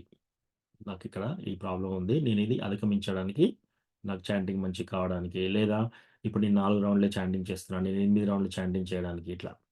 ఎందుకంటే ఇంద్రుడు ఒకప్పుడు చాలా పెద్ద అఫెన్స్ చేస్తాడు. ఈ వర్షం బాగా కురిపిస్తాడు. అప్పుడు కృష్ణ ఆయన చిటికెన వేలుతో గోవర్ధనగిరి ఎత్తుతాడు. అంతా మనకు తెలుసు. ఆ తర్వాత కృష్ణ దగ్గరికి వెళ్ళడానికి డైరెక్ట్‌గా వెళ్ళడాయన. వాళ్ళ గురువు ఏం చెప్తాడంటే, "నువ్వు సురభి వెనకాల వెళ్ళు" అని. సురభి తోక పట్టుకొని వెళ్తాడనమాట. ఆ సురభి వెళ్ళి ఇంద్రుడిని క్షమించండి అని చెప్తుంది. అప్పుడు కృష్ణ ఇమ్మీడియేట్‌గా ఇంద్రుడిని క్షమించేస్తాడు. ఎందుకంటే ఒక డివోటీ. సురభి అనేది డివోటీ. డివోటీ మొరపెట్టుకుంది కృష్ణతో. అప్పుడు ఈజీగా చేసేస్తాడు. మనం కూడా అంతే. డైరెక్ట్‌గా కృష్ణ దగ్గరికి వెళ్ళడం కంటే, మనం కృష్ణ డివోటీస్ ద్వారా వెళ్ళామనుకోండి, కృష్ణ గ్యారంటీ మనకు అప్రూవల్ ఇస్తారు. ఎందుకంటే ఆ డివోటీ చెప్పారు కాబట్టి. అట్లా. ఓకేనా? థాంక్ యూ ప్రభు. హ్మ్. థాంక్ యూ ప్రభు. ఈ శరీరం, వాక్కును మేము అదుపులో పెట్టగలుగుతున్నాం గానీ, మా యొక్క ఆలోచనను అదుపులో పెట్టలేక అడగడం జరిగింది ప్రభు. ఎందుకంటే నా ఆలోచనలు మంచి ఆలోచనలు, చెడు ఆలోచనలు ఎప్పటికి వస్తూనే ఉంటాయి. హ్మ్. ఆ చెడు ఆలోచనలు తప్పించుకోవడానికి ఈ విధంగా అడగడం జరిగింది ప్రభు. No, no. ఈ విధంగా ఈ విధంగా మంచి భూత పిశాచాలు అనేటివి ఈ 84 లక్షల జీవరాశుల్లో అనేది ఒక డెవిల్ యొక్క విశ్లేషణ అనేది కూడా మీరు చాలా బాగా చెప్పారు ప్రభు. థాంక్ యూ ప్రభు. హరే కృష్ణ. థాంక్ యూ ప్రభు. అయితే ఈ మనస్సు గురించి ఒక మీకే గాదు, ఒక నాకే గాదు. అర్జునుడు కూడా అంటాడనమాట. చంచలం హి మన కృష్ణ. సో, ఈ మనస్సు చాలా చంచలంగా ఉంది కృష్ణ. ఈ మనస్సును నిగ్రహించుకోమంటున్నారు. నా వల్ల కావట్లేదు. ఏదో అర్జునుడు అంటున్నాడు. అర్జునుడికి ఎంత నిగ్రహణ శక్తి ఉంది. ఆయనే కాదంటున్నాడంటే మనకు ఇంపాసిబుల్. సో, కాబట్టి ఈ మైండ్ ఇలా చెప్తే వినకపోవడం అనేది అందరికీ ఉన్న ప్రాబ్లమే. అర్జునునితో సహా మనందరికీ ఉన్న ప్రాబ్లమే. కాబట్టి మనం ఏంటంటే కృష్ణ భగవానుడికి శరణు తీసుకోవాలి. మనకు ఏమేమైతే చెప్పారో దాన్ని మనం ఫాలో అయితే ఆటోమేటిక్‌గా మనకు సక్సెస్ అనేది వస్తుంది. నా ఉద్దేశం కర్మబంధీని కావద్దనే ఉద్దేశంగా ఆ మనస్సుకు సంబంధించి అడగడం జరిగింది ప్రభు. థాంక్ యూ ప్రభు. హరే కృష్ణ. యెస్ ప్రభు. Okay. So, next Karunamaya Krishnamurthy Prabhu. ఆ తర్వాత సుధామాతాజీ. ప్రభుజీ ఇప్పుడు ఈ 40 ఇయర్స్ ముందే అడ్వాన్స్ చనిపోయారు కాబట్టి అది ప్రేతంగా మారుతుంది. ఈ ప్రేతం వీళ్ళ కోరికలు తీసుకోవడానికి వేరే వాళ్ళ మీద ఆవహిస్తుందని విన్నాను ప్రభు. ఇది నిజమే? ఓకే. ఈ మీ జీవ స్వర్గాత్మ అంటారు. ప్రశ్న ఏంటంటే ఈ ప్రేతాలు వాళ్ళకి బాడీస్ లేవు. కానీ వాళ్ళు ఇంకొక బాడీలో చేరుతారు, ఆవహిస్తారు. అట్లాగా అది ఎంతవరకు నిజం? యెస్ ప్రభు. అది కరెక్టే. ఎందుకంటే ఇప్పుడు ఎవరైతే ఆత్మహత్య చేసుకుంటారో వాళ్ళకేమవుతుంది? వాళ్ళ యొక్క ఆత్మకి ఎప్పుడు చావు ఉండదు. రైట్? ఉమ్, ఎటువంటి వెపన్‌తో అయినా ఏ మంటకు మండదు, ఎండకు ఎండదు, నీటికి తడవదు అని మనం ఆల్రెడీ చూసాం 2 చాప్టర్ భగవద్గీత. సో, ఆత్మకి చావు లేదు. ఆత్మకు 3 తొడుగులుంటాయి. మనస్సు, బుద్ధి, అహంకారం. ఇవన్నీ తొడుగులున్నప్పుడు వాళ్ళేంటి దేహాన్ని వదిలేస్తారు. అంటే ఒక వ్యక్తి ఫర్ ఎగ్జాంపుల్ ఆయన చనిపోయాడు. 40 సంవత్సరాలకి సూసైడ్ చేసుకున్నాడు. ఆత్మహత్య. కానీ ఆయనకు ఆకలవుతుంది, దాహమవుతుంది, ఇతరత్రా కోరికలున్నాయి. అవన్నీ కోరికలు కూడా పీడిస్తూ ఉంటాయి. కానీ ఆ కోరికలు ఇప్పుడు దాహం అవుతుంది. నీళ్ళు తాగాలి. సో, నీళ్ళు తాగాలంటే చెయ్యి కావాలి కదా ఫస్ట్. ఒక గ్లాస్ ఉండాలి, చెయ్యి ఉండాలి, లేదా చెయ్యిలా పట్టుకొని నీళ్ళు పట్టుకొని తాగాలి. అంటే నోరుండాలి, నాలుక ఉండాలి. వాళ్ళకవన్నీ ఏమీ లేవు. చెయ్యి లేదు, నాలుక లేదు, నోరు లేదు. కానీ దాహం మాత్రం ఉంది. సో, వాళ్ళు తాగలేరు. అలాగే ఆకలి ఉంది, కానీ తినలేరు. కోరికలున్నాయి, కానీ బాడీ లేదు. కాబట్టి వాళ్ళేం చేస్తారంటే ఎవరైతే వీక్‌గా ఉంటారో వాళ్ళను ఆవహించే ఛాన్స్ ఉంటుంది. వాళ్ళ ద్వారా కోరికలు తీర్చుకోవచ్చు అని చెప్పేసి. సో, అది నిజమే ప్రభు. యెస్. ఓకే. అంటే ఇది 40 ఇయర్స్ ఫుల్ఫిల్ అయ్యేంత వరకు అది అట్లే ఉంటాం. యెస్ ప్రభు. 40 ఇయర్స్ వరకు అలాగే ఉంటారు. Unless Yes. ఎవరైనా వాళ్ళ యొక్క ఫ్యామిలీ మెంబర్స్ మళ్ళీ వాళ్ళకి పిండ ప్రదానం అని ఉంటుంది. సో, అలా చేశారనుకోండి. అలా చేస్తే అప్పుడేమవుతుంది, పిండం ఎప్పుడైనా ఫస్ట్ విష్ణుమూర్తికి పెడతారు. సో, విష్ణుమూర్తి ప్రీత్యర్థం అయిపోయినప్పుడు ఇవన్నీ ఈ సంస్కారాలన్నీ కూడా ఎందుకు చేస్తారంటే ప్రభు దీని గురించే. ఒకవేళ వాళ్ళు దేహాన్ని వదిలేసి డైరెక్ట్‌గా ఇంకా నెక్స్ట్ బాడీలోకి రాలేదు అని అలా ఉన్నప్పుడు ఈ శాస్త్ర పద్ధతి ద్వారా వాళ్ళకి పిండ ప్రదానం ఇవన్నీ చేస్తే ఏమవుతుందంటే వాళ్ళకి నెక్స్ట్ బాడీ వచ్చే ఛాన్స్ ఉంటుంది అని చేస్తారు ఇవన్నీ. Thank you Yes. బాబు హరికృష్ణ. థ్యాంక్ యూ ప్రభు. సుధా మాతాజీ. ప్రభుజీ వీళ్ళు అడిగిన ప్రశ్నలకి ఇంకా కొన్ని కొన్ని పెరిగినాయి నా ప్రశ్నలు. యెస్. అంటే 84 కోట్ల జీవరాశులు అంటే శరీరము 4 రకాల జన్మలు అంటారు కదా ప్రభుజీ. గుడ్డు, యోని అలా అని. హ్మ్. నాచు అని. అయితే ఈ ఆత్మలు ఏ విధంగా కూడా శరీరం పొందలేవు కాబట్టి ఈ 84 కోట్ల జీవరాశులలో ఉండవేమో అని నా డౌట్ ప్రభుజీ. సో, మళ్ళీ ఫస్ట్ ఒక్కొక్కటి డిస్కస్ చేద్దాం మాతాజీ. మర్చిపోతాను లేకపోతే. సో, ఈ అండ, స్వేద, చెమట నుంచి గుడ్డు నుంచి ఇట్లా వచ్చేది 4 రకాల జన్మలు. జీవరాశులు కాదు. జీవరాశులు 84 కోట్లు కాదు. 84 లక్షల జీవరాశులు. అంటే మనుష్యుడు ఒక జీవరాశి. అట్లా రాక్షసుడు, తర్వాత యక్షులు, కిన్నెరులు అట్లా అవన్నీ కలిపితే 84 లక్షల జీవరాశులు అవుతారు. ఓకే. అది మాతాజీ. సో, ఈ శరీరాలు వేరు. యెస్. మీరన్నది కరెక్టే. ఇప్పుడు ఆత్మ పైన ఈ 3 ఉంటాయి కదా! ఆత్మ పైన మనస్సు, బుద్ధి, అహంకారం. అది 84 లక్షలలో లేదు. కానీ ఆ యొక్క సటిల్ బాడీ సూక్ష్మ శరీరం ఇంకొక శరీరంలోకి వెళ్ళిందనుకోండి. పశువు శరీరంలోకి వెళ్ళొచ్చు. మనిషి శరీరంలోకి వెళ్ళొచ్చు. అట్లా ఈ 84 లక్షల జీవరాశుల్లోకి ఎంటర్ కావచ్చు. అది సూక్ష్మ శరీరం అలా ఉంటుంది. ఓకేనా మాతాజీ? నా ప్రశ్న క్లియర్ అయిందా? ప్రభు. హ్మ్. ప్రభుజీ అంటే దయ్యాలు, భూతాలు ఈ 84 లక్షల జీవరాశులలోకి రావు గదా ప్రభుజీ. నో. ఒక సూక్ష్మ శరీరమే రాదు. భూతాలు వేరే మాతాజీ. భూతాలు అంటే వాటికి సూక్ష్మ శరీరం రాదు. ఓకే ప్రభుజీ. ఇంకొకటి ఇప్పుడు మీకు సంబంధం లేని సబ్జెక్టు అది. అడగొచ్చో లేదో తెలీదు. మెడిటేషన్‌లో కూర్చుంటే ఇప్పుడు ఇంకో గురు పరంపరలో. అయితే మెడిటేషన్‌లో కూర్చుంటే నాకు వచ్చిన అనుభవం ఏంటంటే, ఈ వింత సౌండ్‌లు రావడము, ఈ భయం అంటే ఏదో వచ్చి మన మీద పడినట్టు అట్లాంటివొస్తే నేను అడిగినాననమాట వాళ్ళని. హ్మ్. అయితే ఈ ఈ ఆత్మలు అనేటియి ఈ శరీరం, స్థూల శరీరం లేక మన మెడిటేషన్‌లో ఉన్న వాళ్ళకి ఇబ్బంది కలిగిస్తాయి అవి అని చెప్పారు ప్రభుజీ. లేదు మాతాజీ. అది ప్యూర్ స్పెక్యులేషన్. అది మీరు ఇట్లాంటివి ఏమైనా చెప్పినప్పుడు మీరేంటంటే శాస్త్ర ప్రమాణం అడగాలి. మీరు శాస్త్రంలో శ్లోకం ప్రభుజీ చెప్పండి ఎక్కడ ఉంది అని. సో ఇప్పుడు మీరు చెప్పిన ప్రభుజీ ఆన్సర్ శాస్త్రంలో ఎక్కడ, జస్ట్ స్పెక్యులేషన్, అది ఊహాగానం. ప్రభుజీ ఉమ్. ప్రభుజీ అది అందులో నుంచే ఇది, అందుకే ఈ మెడిటేషన్ నుంచి ఇటువైపు గురువు కావాలి మళ్ళీ తపనతో ఉన్న టైంలోనే నాకు ఇస్కాన్ దొరికింది ప్రభుజీ. చాలా చాలా థ్యాంక్స్ ప్రభుజీ. అది బోల్. హరే కృష్ణ ప్రభుజీ. ఎస్ రాధికా మాతాజీ. ప్రభుజీ గురు పరంపరలోనే మనం వినాలని అన్నారు కదా ప్రభుజీ. అంటే ఇప్పుడు చాలా మంది ఈవెన్ నాకైనా ఈ కృష్ణ కాన్షియస్ కి రాకముందు ఈ గురు పరంపర ఇలా ఉంటదన్న విషయం తెలియదు ప్రభుజీ. అలా చాలా మంది ఉంటారు కదా, వాళ్ళు అంటే వాళ్ళ దగ్గరలో బ్రాహ్మణ్స్ గాని అలా ఎవరైనా చెప్తే నమ్మేస్తారు కదా ప్రభుజీ. అట్లా మరి వాళ్ళకి వాళ్ళు అలా తెలుసుకోలేరు కదా ప్రభుజీ. ఇప్పుడు మా పెద్దవాళ్ళైనా అలాగే నమ్ముతా ఉంటారు. ఇంకొకటి ఇప్పుడు వేదం అన్నది వాళ్ళు చదువుకుంటున్నారు కదా ప్రభుజీ. అలా అందరూ ఒకటే వేదం చదివినప్పుడు ఒక్కొక్కరు ఒక్కో దానికి ఒక్కోలా ఆన్సర్ చేస్తా ఉంటారు ప్రభుజీ. అంటే ఇప్పుడు మనం ఒకరిని అడిగితే ఒకలాగా చెప్తారు, ఇంకొకరిని అడిగితే అలా కూడా కన్ఫ్యూజన్ కి ఛాన్స్ ఉంది కదా ప్రభుజీ. మరి ఎలా ప్రభుజీ ఇలా? ఎస్. సో మీరు ప్రశ్నలోనే మీరు ఆన్సర్ కూడా చెప్పారు. ఏంటంటే మాతాజీ, ఇప్పుడు ఊహాగానాలు యాడ్ చేసి శాస్త్ర ప్రమాణంగా కరెక్ట్గా లేకుండా వేదాలను చదువుకునే వాళ్ళు, ఆ వేదాలు చదివేటప్పుడు కూడా ఆ పుస్తకం ఎవరు రాశారనేది కూడా ఇంపార్టెంట్. ఆ పుస్తకం సరైన గురు శిష్య పరంపరలో ఉన్న వ్యక్తి రాస్తేనే అది చదువుకున్న వాళ్ళకి అర్థమవుతుంది. సో అట్లా లేనప్పుడు అది చదువుకున్నా సరే ఆ పద్యాలు చెప్తారు, ఆ వివరణలు చెప్తారు, కానీ వాళ్ళకు రాసిన ఆయనకు పుస్తకం రాసిన ఆయనకు అర్థం కాలేదు, చదివిన ఆయనకు అర్థం కాలేదు.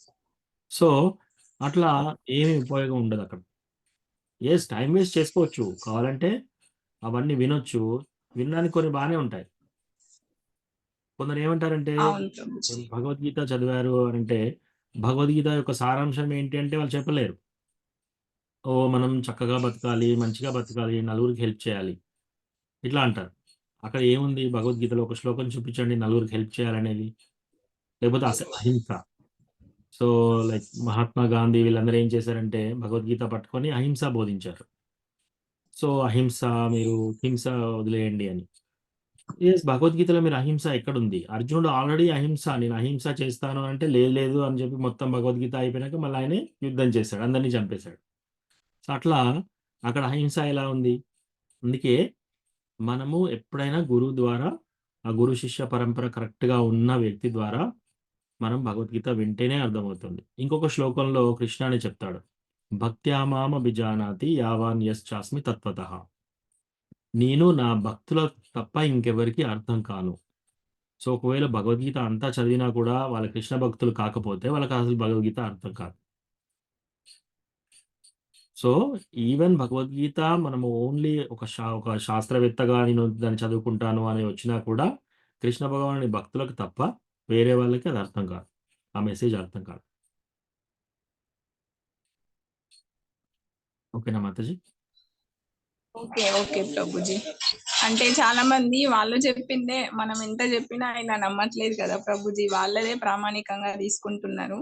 మనం ఇలా చెప్తే అలా ఏంటి, అలా ఎలా చేస్తారు, అది ఇదని అంటున్నారు. అందుకని కొంచెం తెలుసుకుందామని అడిగాను ప్రభుజీ. రైట్ మాతాజీ, వాళ్ళకి ఆన్సర్ దొరకదు, వాళ్ళకి కరెక్ట్ జ్ఞానం రాదు, ప్లస్ వాళ్ళకి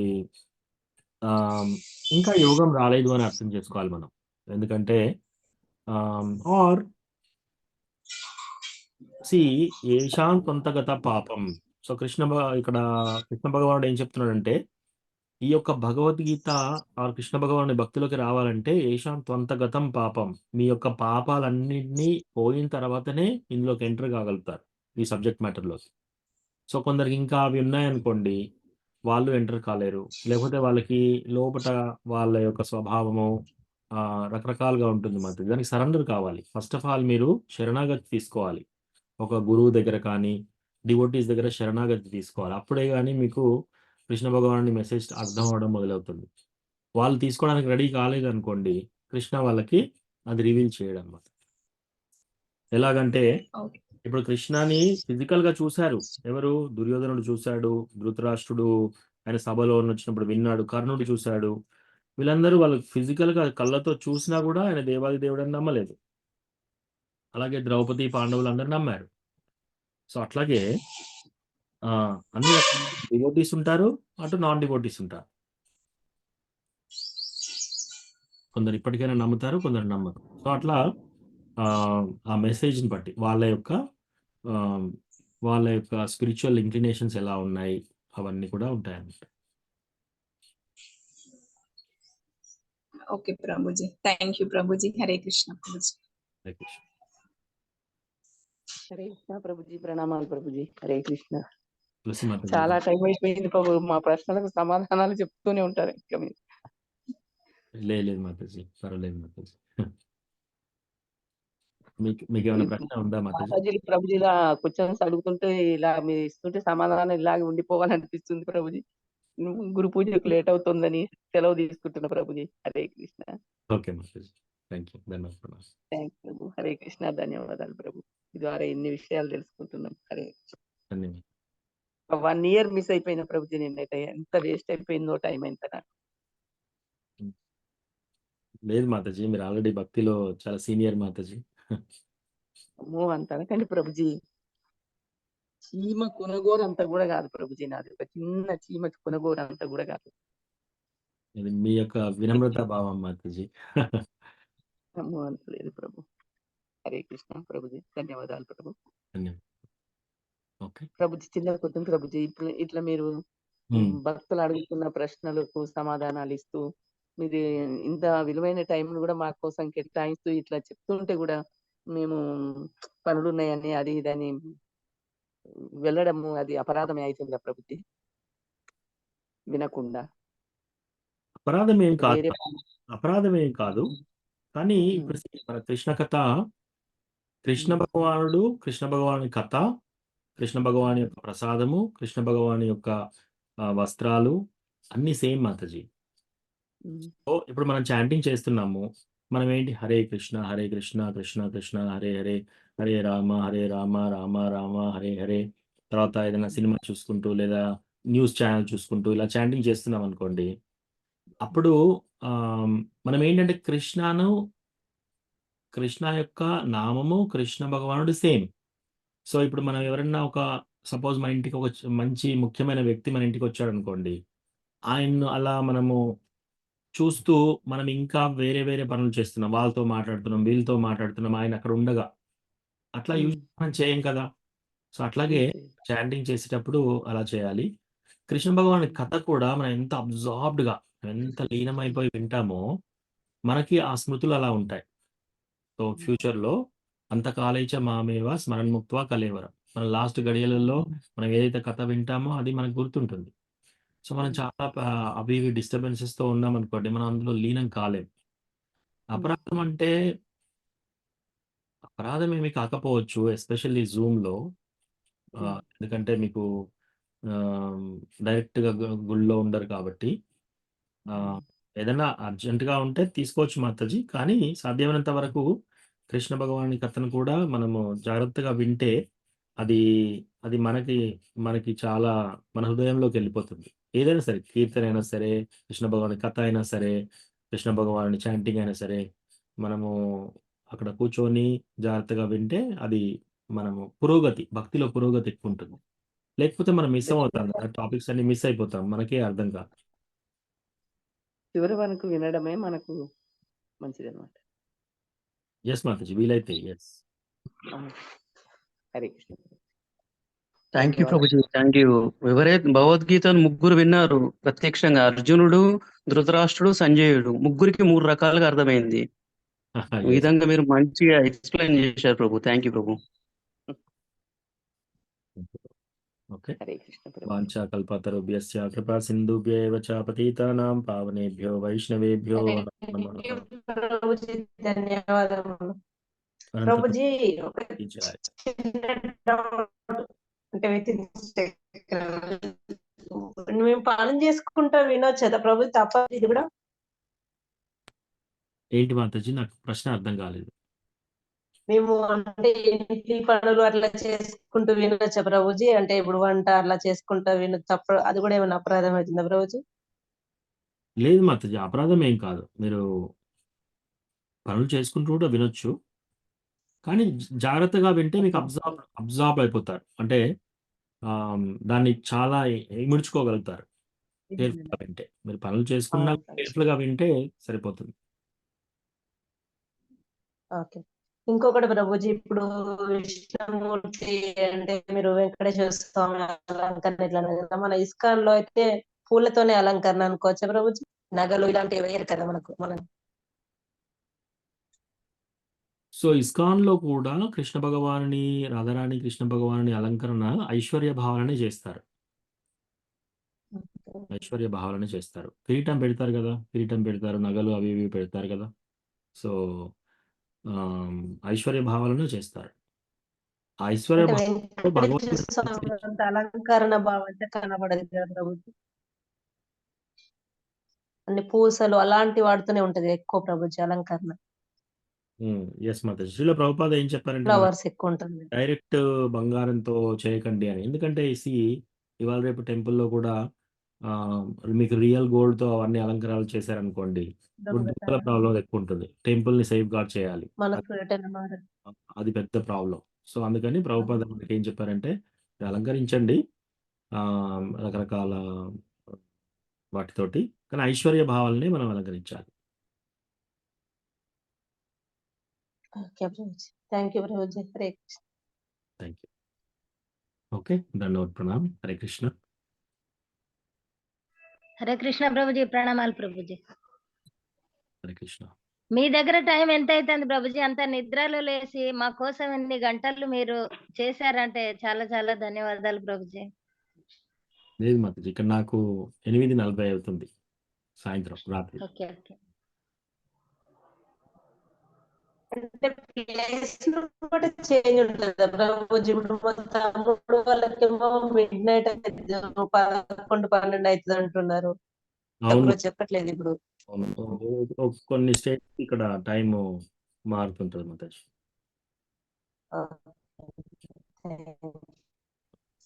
హరే కృష్ణ. హరే Thank you, కృష్ణ ప్రభు, ప్రభుజీ. ధన్యవాదాలు ప్రభుజీ. హరే కృష్ణ. హరే కృష్ణ ప్రభుజీ. Thank you Prabhuji. మీకు హరే కృష్ణ కృష్ణ కృష్ణ హరే హరే, హరే రామ రామ రామ హరే హరే హరే. అచ్యుత్ కుమార్ ప్రభు కి జై. జై ప్రభుపాద్ కీ జై. జై.